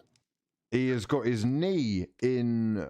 It's kind of like a cricket fielding position, and it has clipped the top of his knee and gone over. That really could have been a goal. Great industry from Arsenal, a little bit of attacking intent shown, and a first shot on target in the whole game. Here is the corner with Smith Rowe linking up with Tierney, who crosses it in towards who is that? Oh god, whoever it is, it was Pablo Mari, and Aubameyang has blasted it into the side netting from a very wide angle. It is 0-0. We're into the 51st minute. Chance for Arsenal. Their first chance of the game. It's taken 50 minutes. That was a good one, though. That's what Aubameyang is good at, ultimately, is when you get the ball into those areas, you get him into those chances, he usually takes those. He should be scoring there. There is absolutely no doubt about that. He should be scoring that chance. It's a good save, but Aubameyang makes it a lot easier for the keeper by not lifting that ball slightly. He hits it low, straight into the feet of the keeper. He should be getting it either slightly further into the corner or a little bit higher, so he's not able to get his leg on top of it. But as we said earlier, we talked about Aubameyang being a poacher. Those chances created by Saka, which are easily the best chance for either team this game, has gone to us, and hopefully that can give us a little bit of a lift going into the final part of the game, really. Here are Arsenal coming down the left-hand side with Kieran Tierney winning a throw-in. We've got Emil Smith-Rowe in support. He's beaten the first man. He skips away from him. It's Martinelli! Oh, what an effort from the Brazilian! Oh, it's football. Arsenal have suddenly come alive. Smith-Rowe on the end of the throw-in. He beats the first man. Wonderful little use of the inside of the outside of the foot to pass inside to Martinelli, who lashed a shot with the right foot, and it is I reckon that's 6 inches over. It's a fantastic effort. Again, we have come alive. That chance from Aubameyang has clearly had an impact on the team, and that we are starting to click a little bit more. But it's the youngsters again. Saka setting up Aubameyang with the first chance, and this time Emil Smith-Rowe and Martinelli making the opportunities for the seconds. It's positive signs, and hopefully we need to take some of these chances, because if we don't, you're going to get a bit where we don't get them. The heads are going to drop again, and we'll be back to where we were in the first half. So fingers crossed we can make some of these chances count. Two decent chances. The first one for Aubameyang from point-blank range. You really would have expected him to get it on the target, and he did. I think a bit of a lucky save, if I'm honest, but he made himself as big as possible. And, oh, God, you really would expect the Gabonese striker to have scored there. However, it's been a long time since he's had a shot on target from open play in living memory. So there is something in that. Also, the way that Saka drilled the cross low and hard, something that I'm very keen on. I don't know why we keep crossing it in above, or it just into these massive centre-backs. However, still 0-0, and another chance there for Martinelli with Smith-Rowe opening up play. He really does look like he should be one of the first names on the team sheet. And Martinelli has played him in here, and Smith-Rowe darts forward. He's got Aubameyang in support. Aubameyang cuts in onto his right and tries to curl it, and doesn't get any curl in it at all. And it is wide. He's tried to open up his body there. It's a nice play again from Smith Rowe and Martinelli to combine there. The youngsters really are looking like Arsenal's best players. I've got to say this much. I'm seeing Smith Rowe's arms up in the air there because he is completely free at the back post and Aubameyang has gone for glory. He has tried to curl it in. I mean, I'm not surprised. No, not at all. But the two best chances of the game then, as far as I'm concerned, falling to Aubameyang. And all three of them created, or with some inclusion of the youngsters. Saka doing bits for Aubameyang, Martinelli putting through Smith Rowe, and Smith Rowe is looking like, I mean, he looks like he really might be a gem, man. Like he actually could be a seriously valuable player. He's got an eye for a pass. He goes forward. He's aggressive. He looks hungry, good in tight spaces, and he's got a little bit of the physicality thing about him as well, if only from time in the Championship, I'm sure. Brighton 0, Arsenal 0. If you're joining us, much love to your mothers. Make sure you do subscribe to the channel if you are new and drop the video a damn like. It helps the channel out massively and is hugely appreciated. Lacazette in, says Ahad Samad. Spitfire Callum, says Dan Burn Header. No thank you, no thank you. Made in Brooklyn 1975, says Lacazette in by the 60th minute. And who else have we got in here? We have got Troop without the S, I presume, or without the Z, sorry. Aubameyang is a shell of his former self. I've never seen such a decline in a player in just a few months. What do you think about that one? A decline of a player or a decline of a team? I don't think you could single out Aubameyang specifically for declining. I think that this is ultimately something that's manifested throughout the entire Arsenal side, and I'm really not going to scapegoat specific players when Saka down the right hand side trying to get a cross in and Arsenal win themselves a corner. Brilliant defending there. He looks like that is Byrne again. He was flung himself at that to stop the right-footed cross from Saka. It is a corner to Arsenal. Inky Bram says Aubameyang's wallet has weighed him down with that shot. Jesus, I don't know. The contract clearly is not an issue. Like, I just don't see it as for Aubameyang as a player. Where was ever the sign that was going to be an issue for me? It just, I don't understand it. I mean, we've got a corner here from Bukayo Saka. It doesn't beat the first man. However, it's a glancing header from the Brighton defence, and Arsenal can come again. This time with Rob Holding in midfield, who has actually been skipped past by Neil Maupay, and Brighton will get control of it again. Aubameyang's contract is an interesting one. I think he's been earning so much money for so long that having 20, 50, 100 grand a week more isn't going to make much difference. He maybe he can buy another fluorescent neon Ferrari or more see-through Louis V bags, or I mean, how much money do you really need, though? So will his mentality have changed because he's got more money? I don't know. I doubt it. He weren't declining when he signed the contract. Like, a lot of people kind of tried to associate the Mesut Ozil contract with Aubameyang. Where Mesut Ozil was, I think, declining in terms of like his output up until the point he signed that contract, and then that continued on. Aubameyang wasn't. He won us an FA Cup with an amazing performance in the final. I don't agree necessarily. I really, with the benefit of hindsight, it's very easy to say that maybe we shouldn't have given him that deal. But we did kind of give a player a contract for the things that he'd done rather than the things that he's going to do between the ages of 31 to 33. If we're being very honest with ourselves, that we love him to bits. But isn't Aubameyang between the ages of 31 to 33 going to give us more than what he's given us already? I mean, the law of averages would probably tell you that no, based upon what players do during those age brackets, especially of a style of pacey striker like Aubameyang. Big shout out to Mr. Uckholm. Yeah, you thought you were funny, didn't you little fraud? Yeah, okay, mate. Have a word with yourself, you absolute bellend. Much love to everyone else in the stream. And you massive fraud. All right, I see you.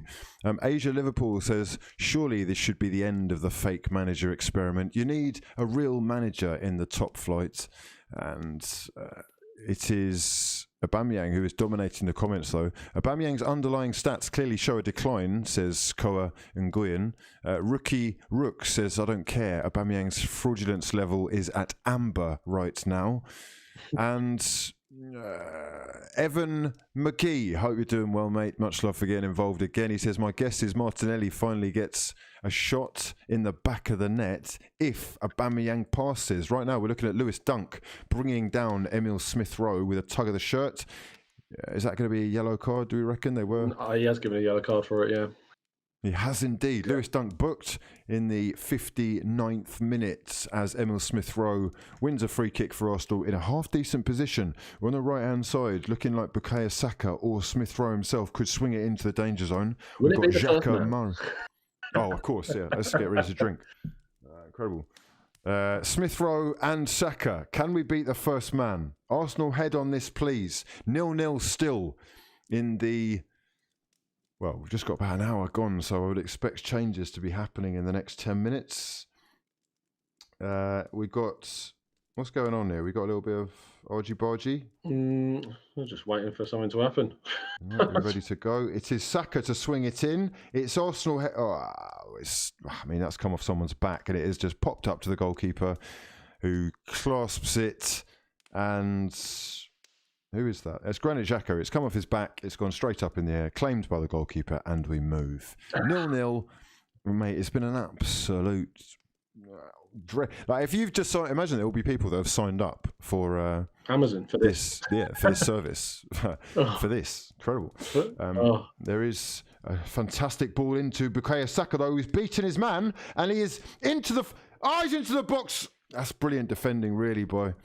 Brighton. Two men just swarmed round him and they couldn't get the pass out. All he needed to do was play it into Aubameyang. Fantastic ball over the top. I don't know who curled that in for Saka.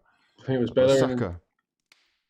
Hector Bellerin, perhaps, in to Saka on the right-hand side. He cut in, was quickly surrounded and couldn't get the pass off to Aubameyang, who was lurking, ready for a tap-in. Again, we're looking lively. That's what he's going to need, isn't he?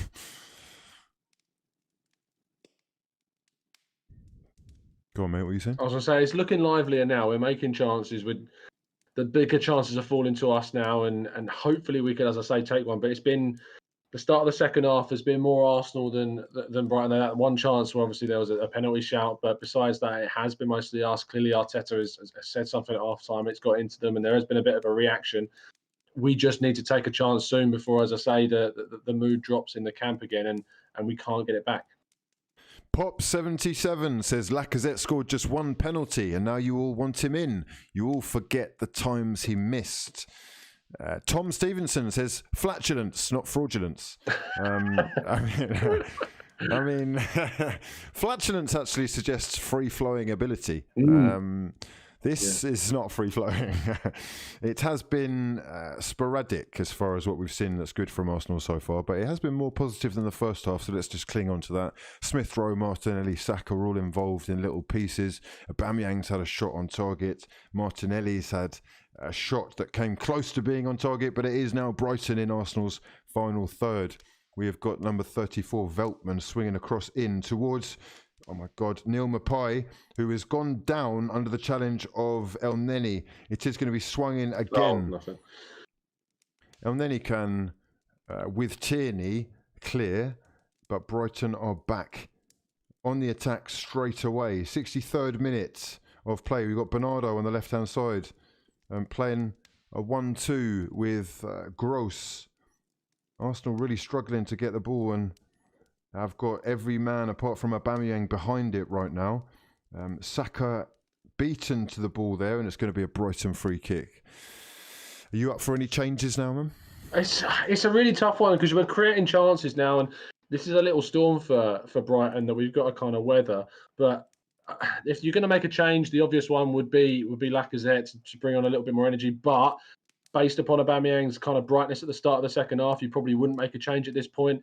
El Neni possibly as a change, bring on someone like a Maitland-Niles to give you a bit more energy in the middle of the midfield. But other than that, I'm not tempted to make any changes at this stage. Arsenal have conceded a free kick. It's his 64th minute. Hello. Thank you very much. Thank you. Saka. Snacks have just arrived. Beautiful scenes of glorious emotion. Swung in straight into Bernd Leno's hands, and the German rolls it out to Granit Xhaka, and Arsenal can break. 64th minute, it is 0-0. If you're just joining us, much love for getting involved in the stream. You're more than welcome to subscribe to the channel. Turn on those bell notifications as well, as we drop daily content for that S in 2021. Who's ready for 2021? Have you had enough of this year? Oh, Come on, mate. Oh, if you're an Arsenal fan, surely you have. What about you, Tom? It's been a mad year. I got engaged, so I mean that's something. Oh, huge congratulations from the gang. Wow, she said yes, mate. Congratulations. I mean, imagine you must be doing something she turns right. around and just decides, now I'm not having this anymore. No, in all seriousness, I've followed you on Instagram for years, and the meals, I don't know if you remember, but I sent you a message once going, which restaurant have you taken that picture in? Because it looks great. Yeah, but no, my kitchen. Yeah. So the culinary delights are something that she's definitely up for seeing more of. And Brighton have just had a shot on target. Bernd Leno with a fantastic save low down to his left. I believe it's Gross again. Picked out by Veltman. Lovely through ball. El Neni nowhere near it. And scrambling back was Rob Holding as well. But he gets his shot off. Good save from Bernd Leno down to his left. Someone's been Smith Rowe been booked. It looks like that. Or he's just been fouled, one of the two. Smith Rowe on the ball right now, and he has just been fouled by. It is who is 16. That? Jahan Bakash. Yeah. Jahan Baksh. Jahan Baksh, yeah. Jahan Baksh. Hey. Oh, we got changes. Martinelli has been taken off, and Alexander Lacazette is on. Martinelli is looking very, very dejected. I've just seen a little flash there as well of Danny Ceballos. I don't know whether you saw that. He looks totally uninterested right now. He will not be impressed that he's not involved. And it is quite clear that he is down the pecking order in terms of the options in midfield that Arteta wants to use. Bukayo Saka doing a beautiful run down the right-hand side. He's actually beaten two men. He's played in Lacazette, and Lacazette scored! Alexander Lacazette! He's only just come on! Would you believe it? A beautiful run from Bukayo Saka. The genius substitution! Mikel Arteta masterclass! Look at the changes with immediate impact. Martinelli taken off. It is Bellerin into Bukayo Saka. Saka beats his man full on. He's going on a 50-yard run. He cuts it back with his right foot into the path of Lacazette. And the little French Smurf has done it again. Arsenal 1. Brighton 0. What a moment. Who was that person in the chat box going, oh, you want Lacazette on? What's that? He's not finished his dinner. What's he finished now, son? Get in, my son. Hey. Alexander Lacazette is back. There is no denying he is Arsenal's top scorer. Aubameyang, you need to take a little seat, mate. You need to take a little look at the way that this Don is working. He is getting himself into those positions. He is finishing clinically. And we've got to give credit as well to Bukayo Saka. What a run. What a bit of vision and composure to pick out Lacazette. Truly sensational scenes from the arse. 1-0. Let's fucking go. Neil Mopay, our best friend, comes on for Brighton, which is obviously going to be a little bit of a worry. Is that what they were doing? Yeah. McAllister's come off for Neil Mopay, and who is it that's coming on? Solly March has come on. Solly March, who I think scored in the last fixture, I believe. Yes, he did right at the end to make it 2. Was it him or Mopay that scored right at the end? But anyway, they've got a lot more threat now with those two on. Arsenal are going to be, I imagine now we're going to see a massive reaction from Brighton after that goal. But it's fantastic that we've taken one of those chances. Lacazette being huge coming off the bench. Sensational scenes from Lacazette. UK lad says, do you fancy selling Saka? No, it's going to cost you at least 100 mil. Made in Brooklyn, 1975 says, why are you so quiet now, Mr. Evan McGee? Where are you? Noah Wheeler says, Aubameyang's face is amazing. Watch the replay. And that is just a huge weight off Arsenal's shoulders. Wow, what a sensational substitution. Martinelli, who only made 10 passes in this game, has been the one that Arteta has decided has got to come off. He's brought on Aubameyang onto the left and brought on Lacazette, who has had instant impact. Sensational scenes as Arsenal lead with just 22 minutes remaining. Can we cling on? Is there another goal in this, perhaps? It's going to be a really tight one. I think, if anything, Arsenal are now going to have a better chance to score with our Brighton now pushing out from the back to try and get that equaliser. The substitution going back to that. It's interesting talking about the fact Martinelli came off. There's part tactic to it, but you got to think he's played a lot of football since coming back from that injury, and maybe he was protecting him. But pushing out Aubameyang to that left-hand side, he could have chosen to bring Pepe on instead and move Saka out to the left and keep Aubameyang in the middle, but he didn't. He chose to put Lacazette on, and you've got to give props to Arteta for making that change. Yes, indeed, we do. And props we shall give if Arsenal can pick up 6 points from Chelsea and Brighton with West Bromwich Albion next. You've got to think we may well be getting ourselves out of the woods. And I hope to God that he just, or that they can get us over the line here, because I don't want to be that club that is chopping and changing. I don't want to be those guys that are stuck in this perpetual cycle of managerial change. I would like some stability, and I would like players to be the ones that are recycled. We're being told by plenty of the fraud gang in the building that Alexandre Lacazette is actually Arsenal's best striker. It is so funny how life works. Beautiful, beautiful scenes from a man who many have written off. He has had a new lease of life, really, hasn't he? He's certainly being appreciated for the work rate, even when he hasn't scored the goals. However, Arsenal doing their best to play themselves into danger again. And Hector Bellerin has done very well to jump in there and win the ball off, I think it might have been March. Yes. Because it was 2-on-1 there, or maybe 2-on-2. A real bad pass from Mohamed El Neni again. He has had a bad game. He has had Rob Holding and El Neni just playing themselves into a bit of danger. Not El Neni's best, as you're saying. Yeah, he's had a poor game today, to be honest. He's nothing like the player we saw playing against Chelsea. We've got options on the bench. As I said, we could bring a little bit more energy in with Mainsley maybe coming on for El Neni, but then we've got also the option of Danny Ceballos, if you trust him. We know that Arteta likes Joe. Is Joe Willock still on the bench? I didn't check the bench with Lacazette on the ball in the middle of the park now. Yes, Willock is on the bench. We've got Cedric Suarez, Nicola Pepe, Eddie Nketiah. I mean, Nicola Pepe can barely get a minute of game time right now because of the form of Martinelli, Saka, with Smith Rowe being involved now as well.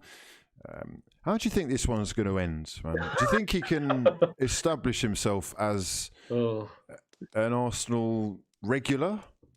Pepe is an odd one. If you think about it, Willian's not in the team, and Willian was arguably Pepe's biggest competition for places. And now you look at... Sorry, Mark, just swinging across in. Sorry, man. Leno claims it, and we're fine. Sorry, man. That's all right. You're a couple of seconds ahead of me, I think, so that's why. When we're looking at kind of Pepe's situation, Willian is his biggest competition. Willian's not in the team, and Pepe still isn't playing because we're playing with Saka out on the right and Martinelli on that left. And that is worrying that he's arguably now third choice right winger.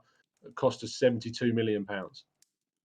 It is crazy. I've got some other breaking news in that it looks like the Fulham against Spurs game is in doubt after Fulham recorded positive tests themselves. So football in general is in a little bit of a pickle right now, with people and teams falling foul of the Rona. Burnley 1, Sheffield United 0 as it stands. It is also Southampton 0, West Ham United 0, West Brom 0, Leeds United 4. As Arsenal go countering down the left-hand side with Tierney trying to get a ball into the box, it is picked up by Brighton, and they can try and play their way out of trouble. Arsenal doing their best to pile the pressure on, with Mohamed El Neni running around like yeah, he really does look absolutely out on his feet right now. However, it is Brighton who are going to have to do all the work. We've got 18 minutes left in this one. Let us know your thoughts in the comment section. If you are new to the stream, please do subscribe. And don't be afraid to share the pinned tweet as well. Much love to everyone that has already. I'm seeing positive vibes from Ram 007. Olivier Young in the building again. Dingleberry the Troll saying it's a Bo Burnham lyric. If you read it again, it isn't quite as bad. Okay. All is forgiven. And Johan says you didn't say anything about Bissouma's boots. Has Bissouma got something special about his boots today, mate? They're red. It's just that they're red. I mean, yeah, they're very red. They're red or pink? I can't actually tell. They're very, very red. It's fair to say. There must be something special about them. Maybe he's got really bad blisters. Oh, wow. Bissouma. Is there anything about his boots? Let's have a look. They're pink. They're pinky, reddy. They don't appear to be We got changes. I don't know what is special about those boots, mate. Can you let us know? We've also got Leandro Trossard, who is going to be coming on. Dangerous player. Jahan Baksh is going off. We've got more dangerous players. They actually look like potentially there could be a stronger team now than the one that started. If I'm being a little bit naughty, I really would like to get this guy Bissouma. A little partnership in the middle with Thomas Partey is looking tasty with one of Smith Rowe ahead. It is Brighton, though, who are doing the attacking. A header across the box. What are we doing there? Wow. Granit Xhaka will clear, and he has found Smith Rowe in the process. Smith Rowe is playing the ball out because it looks like Bukayo Saka has gone down, and he is clutching his knee. Oh, my God. He's clutching his ankle. Oh, no way. No, that's not looking good, That's off the ball, and that's concerning. That's not looking good. Bukayo Saka has gone down like a sack of potatoes. He is currently clutching his right ankle, and he looks like he's in severe pain right now. Someone stepped on him. I think someone has stepped on him from the corner. He's tried to hobble away and run it off, but he just can't from the looks of things, and he is now. If it's an impact injury, that's positive, but if he's turned it, if it's just a sprain. I mean, if you're Arteta now and you've got one of your most valuable players in Saka, you're probably thinking, let's probably take him off, bring Pepe on at this point, and save him at this stage, because we've got the goal. Mate, we are looking at that goal as well, and it is a sensational goal. Beautiful ball played into the feet of Bukayo Saka, who manages to drop the shoulder, and the first touch takes it away from his man. He beats his man all the way down on a 60-yard run into Brighton and Hove's final third. He cuts it back across to Alexandre Lacazette, and Lacazette's finish is superb. He has curled it into the bottom corner around the defender and the goalkeeper to give Arsenal the lead. However, currently, unfortunately, we're looking at the medical team who are on the pitch and looking closer at Bukayo Saka's right ankle, which I don't know. I'm not too confident he's going to be able to get up from this one. He just looks like he's in complete agony right now. So let's go over to have a look at the rest of the scores from the Premier League as it stands. Of course, we've got 3 or 4 other games happening right now, and you can see that the Burnley game has no change there. It is still 1-0 to Burnley. That will be a Ben Mee goal that has given them the lead. Southampton 0, West Ham United 0 in the other one. And West Bromwich Albion are now 5-0 down to Leeds United. Rafinha has scored the latest one. There's goals from Rodrigo, Harrison, Alioski and Sawyer's own goal. So Leeds United 5-0 up against West Brom. Burnley 1-0 up against Sheffield United. And, of course, Arsenal 1-0 up against Brighton. Let me know your thoughts. Saka is up. He's up and walking. He's walking, and he's on the sidelines ready to come back on. Wow. Are you sure, mate? Are you sure? I mean, look, I love the intention. He's fine. He's fine. Look, I mean, look. Okay, here's the thing. 10, 20 years ago, sure, he's fine. No, 20 years ago, he's fine, 100%. Tickle. That's a little tickle. Yeah. every single player on the pitch will have been crunched with tackles that were, going to leave marks that may be scarred for life, and they just get up and carry on. However, these days, we're sensitive. Do you know what I mean? We're emotional. We're 2020. Well, their boots were about as thick as their feet back then, to be fair. So now they're made of nothing. Yeah. They're wearing socks. Yeah. They're basically wearing socks. Anyway, Basuma is trying to piece things together and create some kind of opening for Brighton, who right now have made their 3 changes. Trossard, Mapai and Solly March. No that guy. No that guy Welbs this evening. Well, I thought that was actually something that they could have used in their favour, but then maybe psychologically Mapai does that job as well. Yeah. I mean, he's not a very nice guy. It's fair to say. We know from the history he's got with Guendouzi in that last fixture. Guendouzi, we've not seen in an Arsenal shirt since that clash with the Frenchman. But he scored a couple of goals against us, so he'll want to get another. He does not like us one bit. Indeed. Brighton in general will want to get something from this, not only because of the afters of the last game, but also simply because of where we are in the table. 15th and 16th before the game, with change afoot in the Premier League, as Arsenal will move up potentially to 13th, which, mate, we're nearly top half of the table. Life! 2021, I'm ready for you. I'm so ready. This would be beautiful as well for Arsenal, because we have talked about the fact that there may well be a break for the Premier League coming up. A 2-week break where there are no fixtures is what they're talking about. It's being rumoured. I can't confirm that. But a win here, absolutely essential, so that we can spend that period just knowing that we've got 6 points from the last 2 games whilst those around us are dropping points. However, change of foot here. Bukayo Saka is coming off.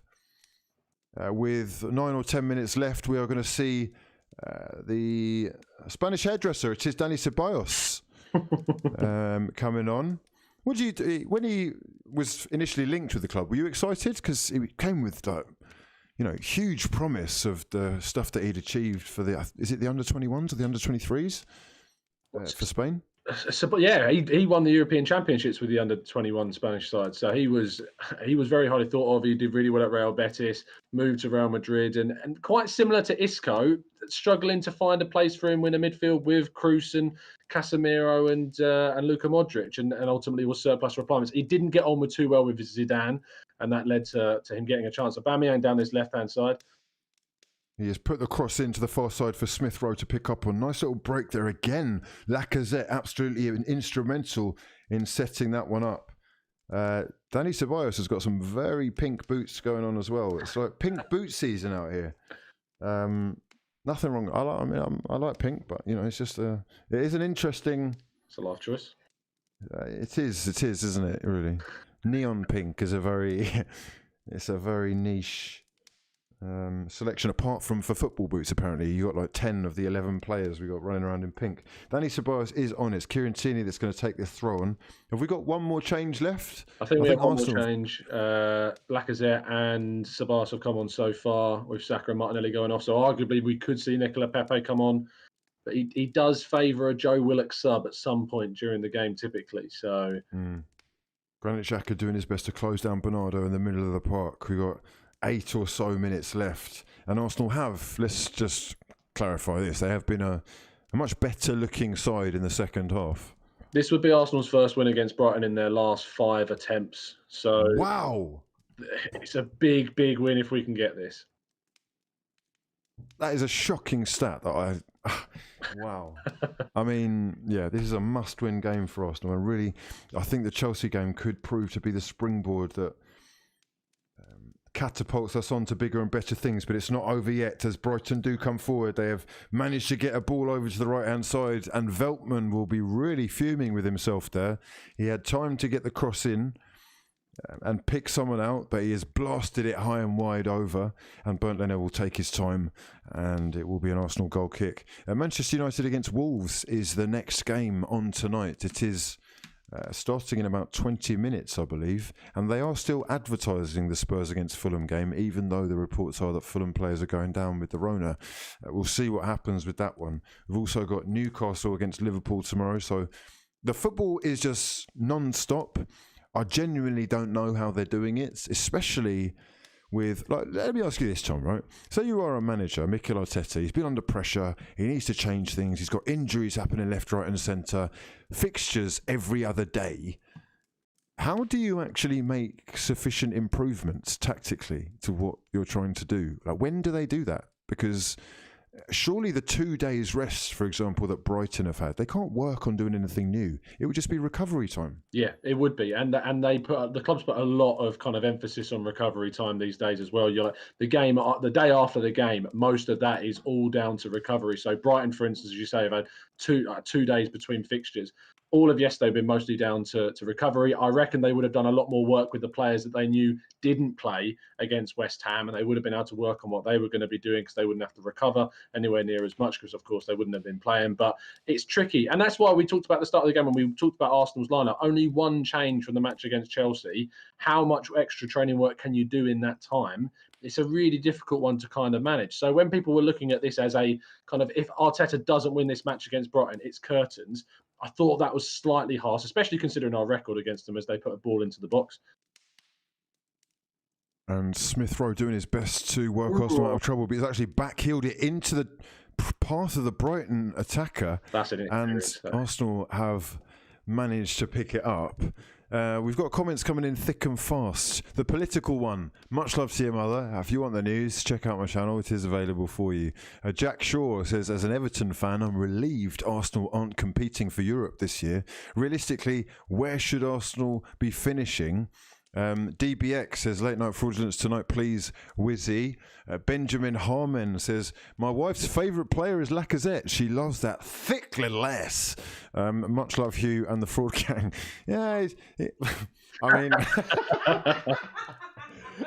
you like that, yeah? Whoa. Okay, apparently everyone. It's a milkshake of a man. And bringing all the goals to the club right now. So we encourage that. James McCorkle Jr. says Lacazette wants that Aubameyang money. Well, they come as a pair, don't they? The twins. And that is a good opportunity there for Brighton. A cross in that Granit Xhaka. He looks like he's been fouled on. He has kind of crumbled under the challenge of, is it Dunk? I think so. What do you make of Granit Xhaka's comments after the game against Chelsea? Did you see them? Of course, he spoke, obviously came back from that red card that he got in the game. Mainsley's coming on now. He's the mate, and Nas is coming on for Arsenal. It looks like possibly for maybe El Neni at this stage or for Bellerin. It could be on either side, to be fair, how versatile it is. But what did you make of Granit Xhaka's comments about him saying that he does his talking on the pitch? A lot of people have been speaking and he just puts his performance on the pitch. Some people said that he had an opportunity to apologise there and he didn't take it. So how do you kind of gauge that? I think it's quite interesting that because in the context of his time at the club, I don't think he's ever going to be able to escape being a scapegoat. I think people will always just use him even when perhaps he isn't the most culpable. And Brighton are in Arsenal's final third trying to get a shot off. As it stands, we've got Danny Ceballos sliding around at the top of the D. It's Bissouma who is looking for an opening. He goes back to Webster. Webster is going to try and get a cross in, or is he going to go out wide to Veltman? Veltman will get the cross in. There it is, headed away by Aubameyang, but only into the path of a Brighton player who gets the shot off. It is blocked, and Arsenal may well be able to break with Aubameyang sprinting forward and trying desperately to get ahead of the Brighton defender, but he genuinely wasn't able to outpace him. He may well be absolutely knackered. I'll be honest, I didn't see Xhaka's comments. However, hearing that you're saying that he should do his talking on the pitch, I think it's interesting to see people's reaction to Pepe's red card and Xhaka's. Even Arteta's reaction to both of them. And it is quite clear, despite what fans think or say, that he is an integral part of Arsenal and the midfield, or at least the manager's plans. Emil Smith-Rowe with a lovely 1-2 with Alexandre Lacazette, which has set free Hector Bellerin. And Bellerin has gone on a 60-yard run now from behind the halfway line, and he's had to turn back because there's no one in support. Here is Dani Ceballos, who has finally caught up. It's a shame there were no Arsenal players really making their way towards the box there, but obviously wasting time and running the clock down is now of huge importance.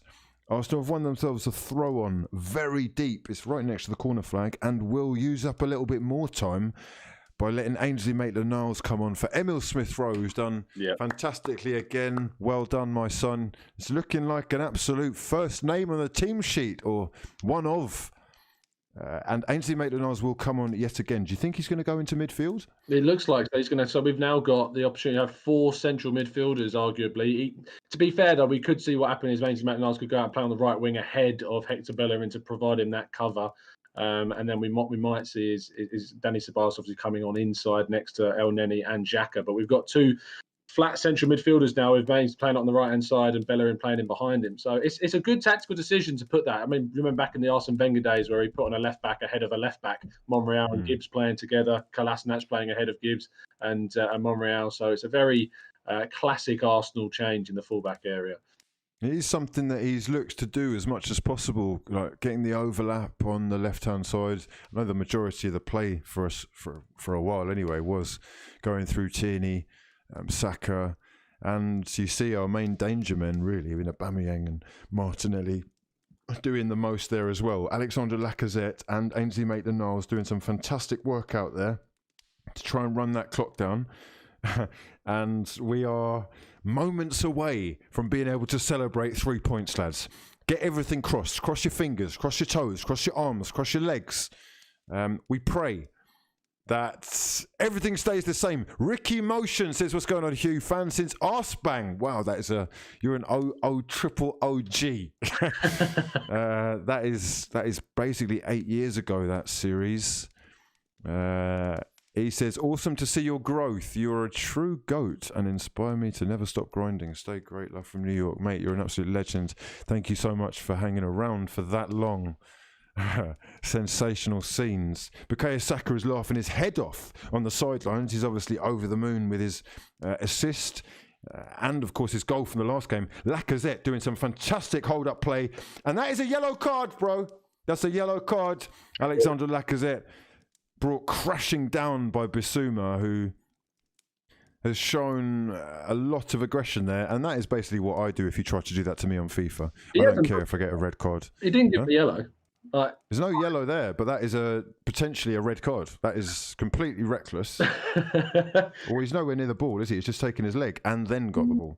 Yeah, he goes through the players. But the thing is, like, Martin Atkinson has had a terrible game. We think back right to the start of the game. He didn't give that foul on Emil Smith-Rowe. He didn't get the yellow card out when I think it was Saka down the right-hand side was fouled. Martin Atkinson against us has been horrifically and consistently a poor referee for us. Well, it is Aubameyang who will go back into the corner to do much the same again and try and waste as much time as possible. However, he's only able to run it down by 3 or 4 seconds because Brighton have won themselves a goal kick. It's come off Aubameyang. The goal kick's been taken. It's cleared into the path of Hector Bellerin, who gets away with it. It is 5 minutes of injury time, but we have already done 2 of them. So we're looking at three and a bit minutes left in this one. DJ, much love to your mother, my son, for helping out and sorting everything out in the chat. You are appreciated. As is Harry, I see you. Who else have we got? Dark Cocoa Boy, much love. He says Buyaka Shaka. Buyaka Shaka or Buyaka Saka? How much do we think Saka is actually worth right now? Current valuation. Priceless. Priceless to Arsenal. That is a fantastic answer. Gary Hardy says more directness in the play.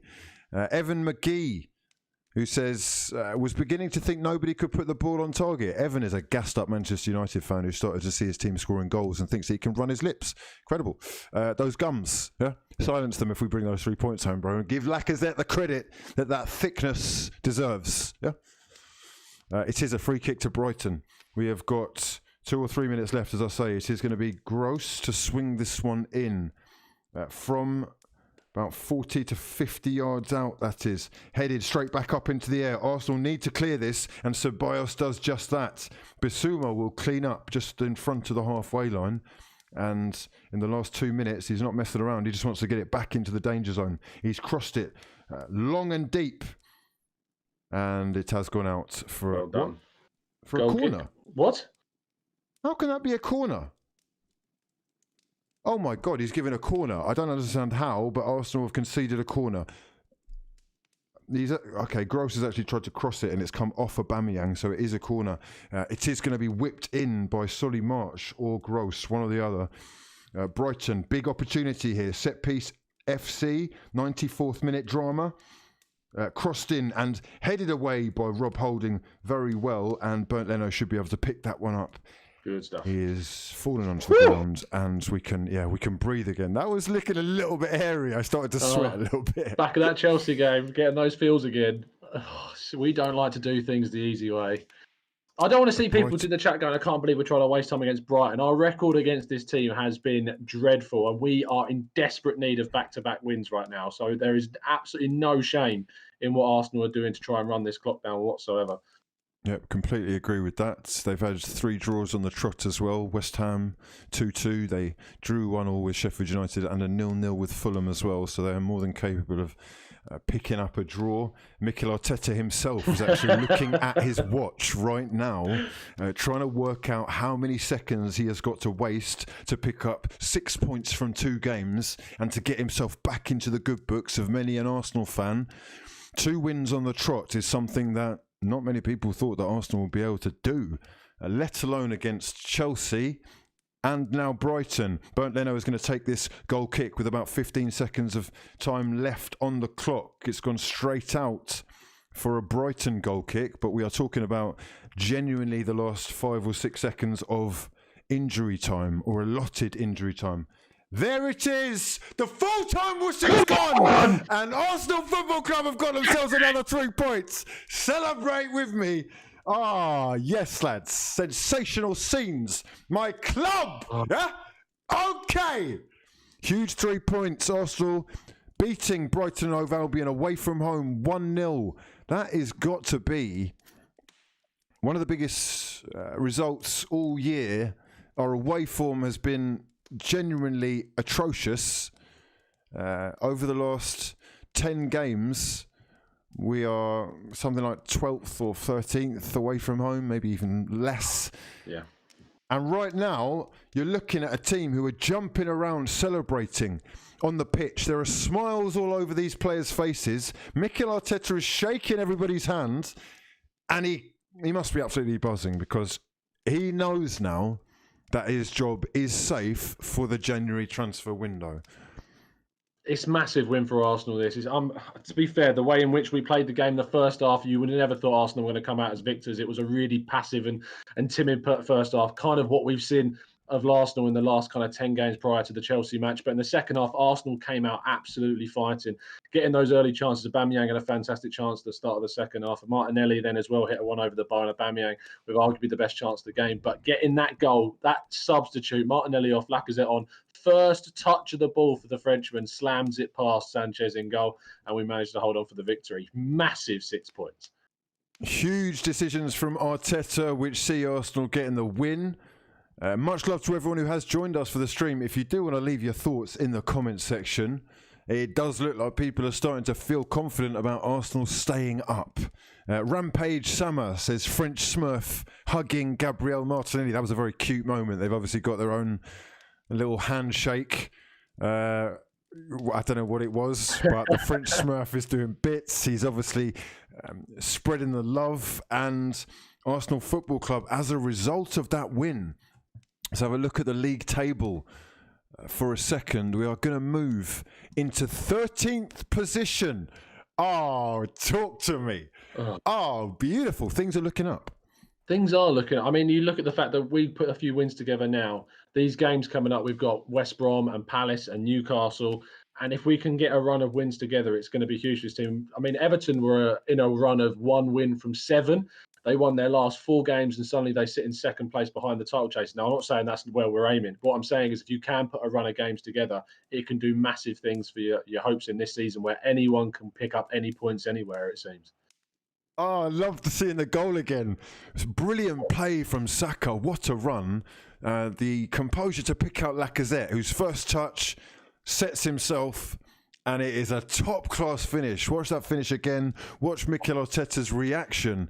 He is absolutely over the moon, punch in the air, jumping all around. Really nice to see, and a very nice way for Arsenal to finish 2020. This could have been... It was looking hairy in the first half. It was not an impressive first half at all. No, it was really, really cagey. And we kind of weathered a bit of a Brighton storm at times during the game. Brighton didn't offer loads, being honest. There was a couple of bright sparks in them, but we defended well in the most part. Again, clearances were really key. But it is a massive, massive 3 points. I'm going to have to say bye to you now, Hugh. But it's been an absolute pleasure, fella. Absolutely. Absolute class performance yet again from Tom Kenton. If you do want to subscribe to him, make sure you click the links in the description box below. All his links are there for you. Much love, Tom, for joining us. I know you are in a rush, so don't feel well. You can go now. Don't worry. You're not on screen anymore. Don't worry. Enjoy. I got you. As per usual, they put us through the wars, don't they? They know how to stress us out. Yeah. But today, 3 huge points for Mikel Arteta. Let's go over and where should we go? Where are we? Beautiful. Let's just have a little sit by the fire. Little chin wag for a minute. Ainsley Maitland-Niles, half decent substitution to get some fresh legs on. But it also meant that Nicola Pepe missed out on any game time. Let me know if you got any thoughts on Pepe's inclusion, or lack of inclusion, I should say. Maybe you're impressed with Mikel Arteta and the way that things are progressing over the last 2 games. Do you think there's a little bit of life back in the Arsenal setup? Huge 3 points for Arsenal, who go up into 13th in the Premier League table with the 1 goal from Alexandre Lacazette, an assist from Saka. Arsenal are now officially only 6 points off 5th, is what I'm being told. Let's just actually have a closer look at the Premier League table. Oh, yeah, it's a big one. Oh, no, mate, you haven't paid for this one, so sorry, mate, that's gone. But yes, here we go. What's this? Check your passwords. Okay. Oh, we've got a data breach. Someone's breached the system. 32 points so far. That's not a lot of points. What I'm looking for is the league table, please. Por favor. Okay, here we go. Obviously, Liverpool in first. No surprises there. A game in hand and a 3-point lead. Manchester United are only 5 points behind the leaders with a game in hand as well. They kick off in about 3 or 4 minutes. We have got beautiful scenes, though, as Arsenal have moved up to 13th in the table. Just 7 points behind 4th. I like that. I like it a lot. I'm liking that a lot. Burnley have moved up to 16th with their win over Sheffield United, who are stuck rooted to the bottom of the table with no wins from 16 games. Oh, it's painful. 1 win for West Bromwich Albion, who have been absolutely battered today by Leeds United's Bielsa. Sensational scenes in a 5-0 victory. Big Sam's defensive capabilities exposed at home. Fulham on 11 points and now 9 points behind Arsenal, although they do have that game in hand. However, that Tottenham game may well be in doubt because of what's been going on with the lockdown. I'm not completely sure. They want to stay and watch the United game. Is that what you want? I mean, stay and watch the United game? I need to eat, though, lads. I've got to eat. Sustenance is key. I mean, I'm going to watch it anyway, so there is that. But a 1-0 win for Arsenal was the focus. And what's this? We've got mods asleep. Have we got sleeping mods? Okay, I'm going to put a couple of these dons into timeout. Evan McGee saying, we can't hate United. I don't hate Arsenal. I just hate your awful players. I've used alternative language there, but I appreciate what you're saying, definitely. ANBU Everything says, we actually won 2 games back-to-back. DBX is very keen for late night fraudulence, but you know the script. To get late night fraudulence, you need 3,000 likes on the vids. You got work to do, baby. Let's exercise those freeloading fraudulent thumbs. There are a couple of minutes until Manchester United kick off, so I will stay with you until then at least. Let's go through a couple more of the comments. T.E. White 1911 says, new Arsenal hoodie from the missus is invisible. Oh, wait. No, is that a joke? No, I didn't get an Arsenal hoodie from the missus. I got a better present though. Hey! Made in Brooklyn 1975 says, halfway to 40 points and safety. I don't think 40 points will even be necessary this year, man. I think it will be 35 will be enough. 32 might be enough. But yeah, 40 points, I think it's something like 95% of the time is enough to get you back into the league for next year. Who else have we got in the chat? Tubed Out says, I fast for 48 hours. Hopefully you're okay. Please do eat. Sustenance is key.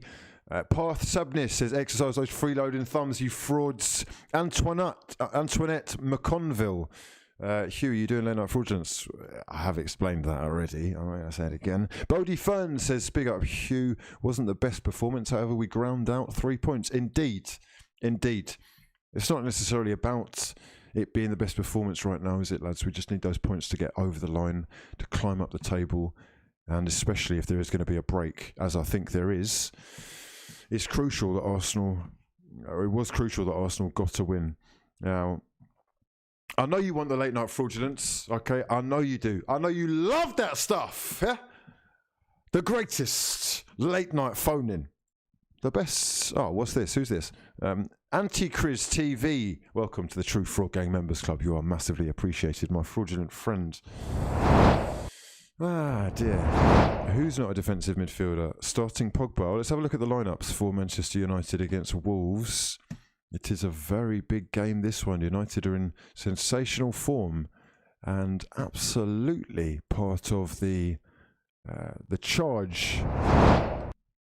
Where are we? Troop. Tom's face. That is going to be that one and that one. Let's bring you guys into the picture as well. Manchester United against Wolverhampton Wanderers. And, oh, mine isn't live here. Let me just turn mine live. Hold on. As you can see, it's actually underway. We've got Traore and Neto with Nori, Moutinho, Vitinha, Neves, whoever, Kilman, Cody, Sace, and Patricio. The Manchester United side has Cavani up top with Fernandes, Rashford, Greenwood, Matic, and Pogba in midfield. Interesting. Alex Teles. I don't know how to say it properly. I really want to say it in a Portuguese voice, but I can't do it. Maguire, Bay, and Wan-Bissaka with De Gea in goal. Let me know your thoughts on those lineups. Manchester United against Wolves is underway, and Old Trafford empty and silent again. It is weird, isn't it? Predictions in the comment section below. Much love to everyone that has stayed on for this one as well. Are you sure? Are you sure? Cavani up front. I'm a big fan of Cavani's. He scored a lovely goal against Everton. Beautiful left-footed finish. 36 is going to be enough points, says Rufus Attrell. It has been for the past few seasons. Maybe the last couple, yes, perhaps. Seb saying Arsenal are going to win the league. Incredible. Tubed Out. Which one are you on? Which one are you on Discord, bro? And Mr. Slackalot says we need that stuff. Well, if you need it, you know what you got to do. You got to exercise those freeloading fraudulent thumbs as Cavani is played in, and United putting pressure on already. They've won themselves a corner. The Uruguayan strikers movement is something that I'm a massive fan of. and he nearly got there. He would have actually got there if the defender hadn't done his best to clear. Short corner, Rashford with Tejes. Not the best ball from Rashford, if I'm honest. And yeah, lads, I am definitely going to have to go and get some food. Solly You Wins says Bissouma is a quality player and would improve our midfield massively. Malone says WOC FC no more. And we have got some predictions coming in for this Manchester United game. Evan saying 4-2 United. Tom Stevenson saying 1-1. Adamski saying clueless manager, but in the top 4. And Marlon Dove saying, what's up, Hugh? As you said, to hell with the performance. Great goal for the win and a huge 3 points. Get in the bag. My sons, my fraudulent friends, much love for joining me. I'm going to love you and leave you now. I really do need to get some food. If you want that late night fraudulence, you know exactly what to do. And if you want to follow on Twitter or whatever, you know, share the stuff online. I try to follow those who interact the most, especially on Instagram, where we are doing a massive giveaway over the next week. So please do tune in to that. Much love to everyone anyhow. For now, I'm going to love you and leave you. I hope Manchester United and Wolves give us a game here. But we've seen the result that we wanted today with Arsenal getting the 3 points against Brighton. Alexandre Lacazette's goal, the difference on the night. Twerkazette doing bits for the boys. Whew. Catch you next one, people.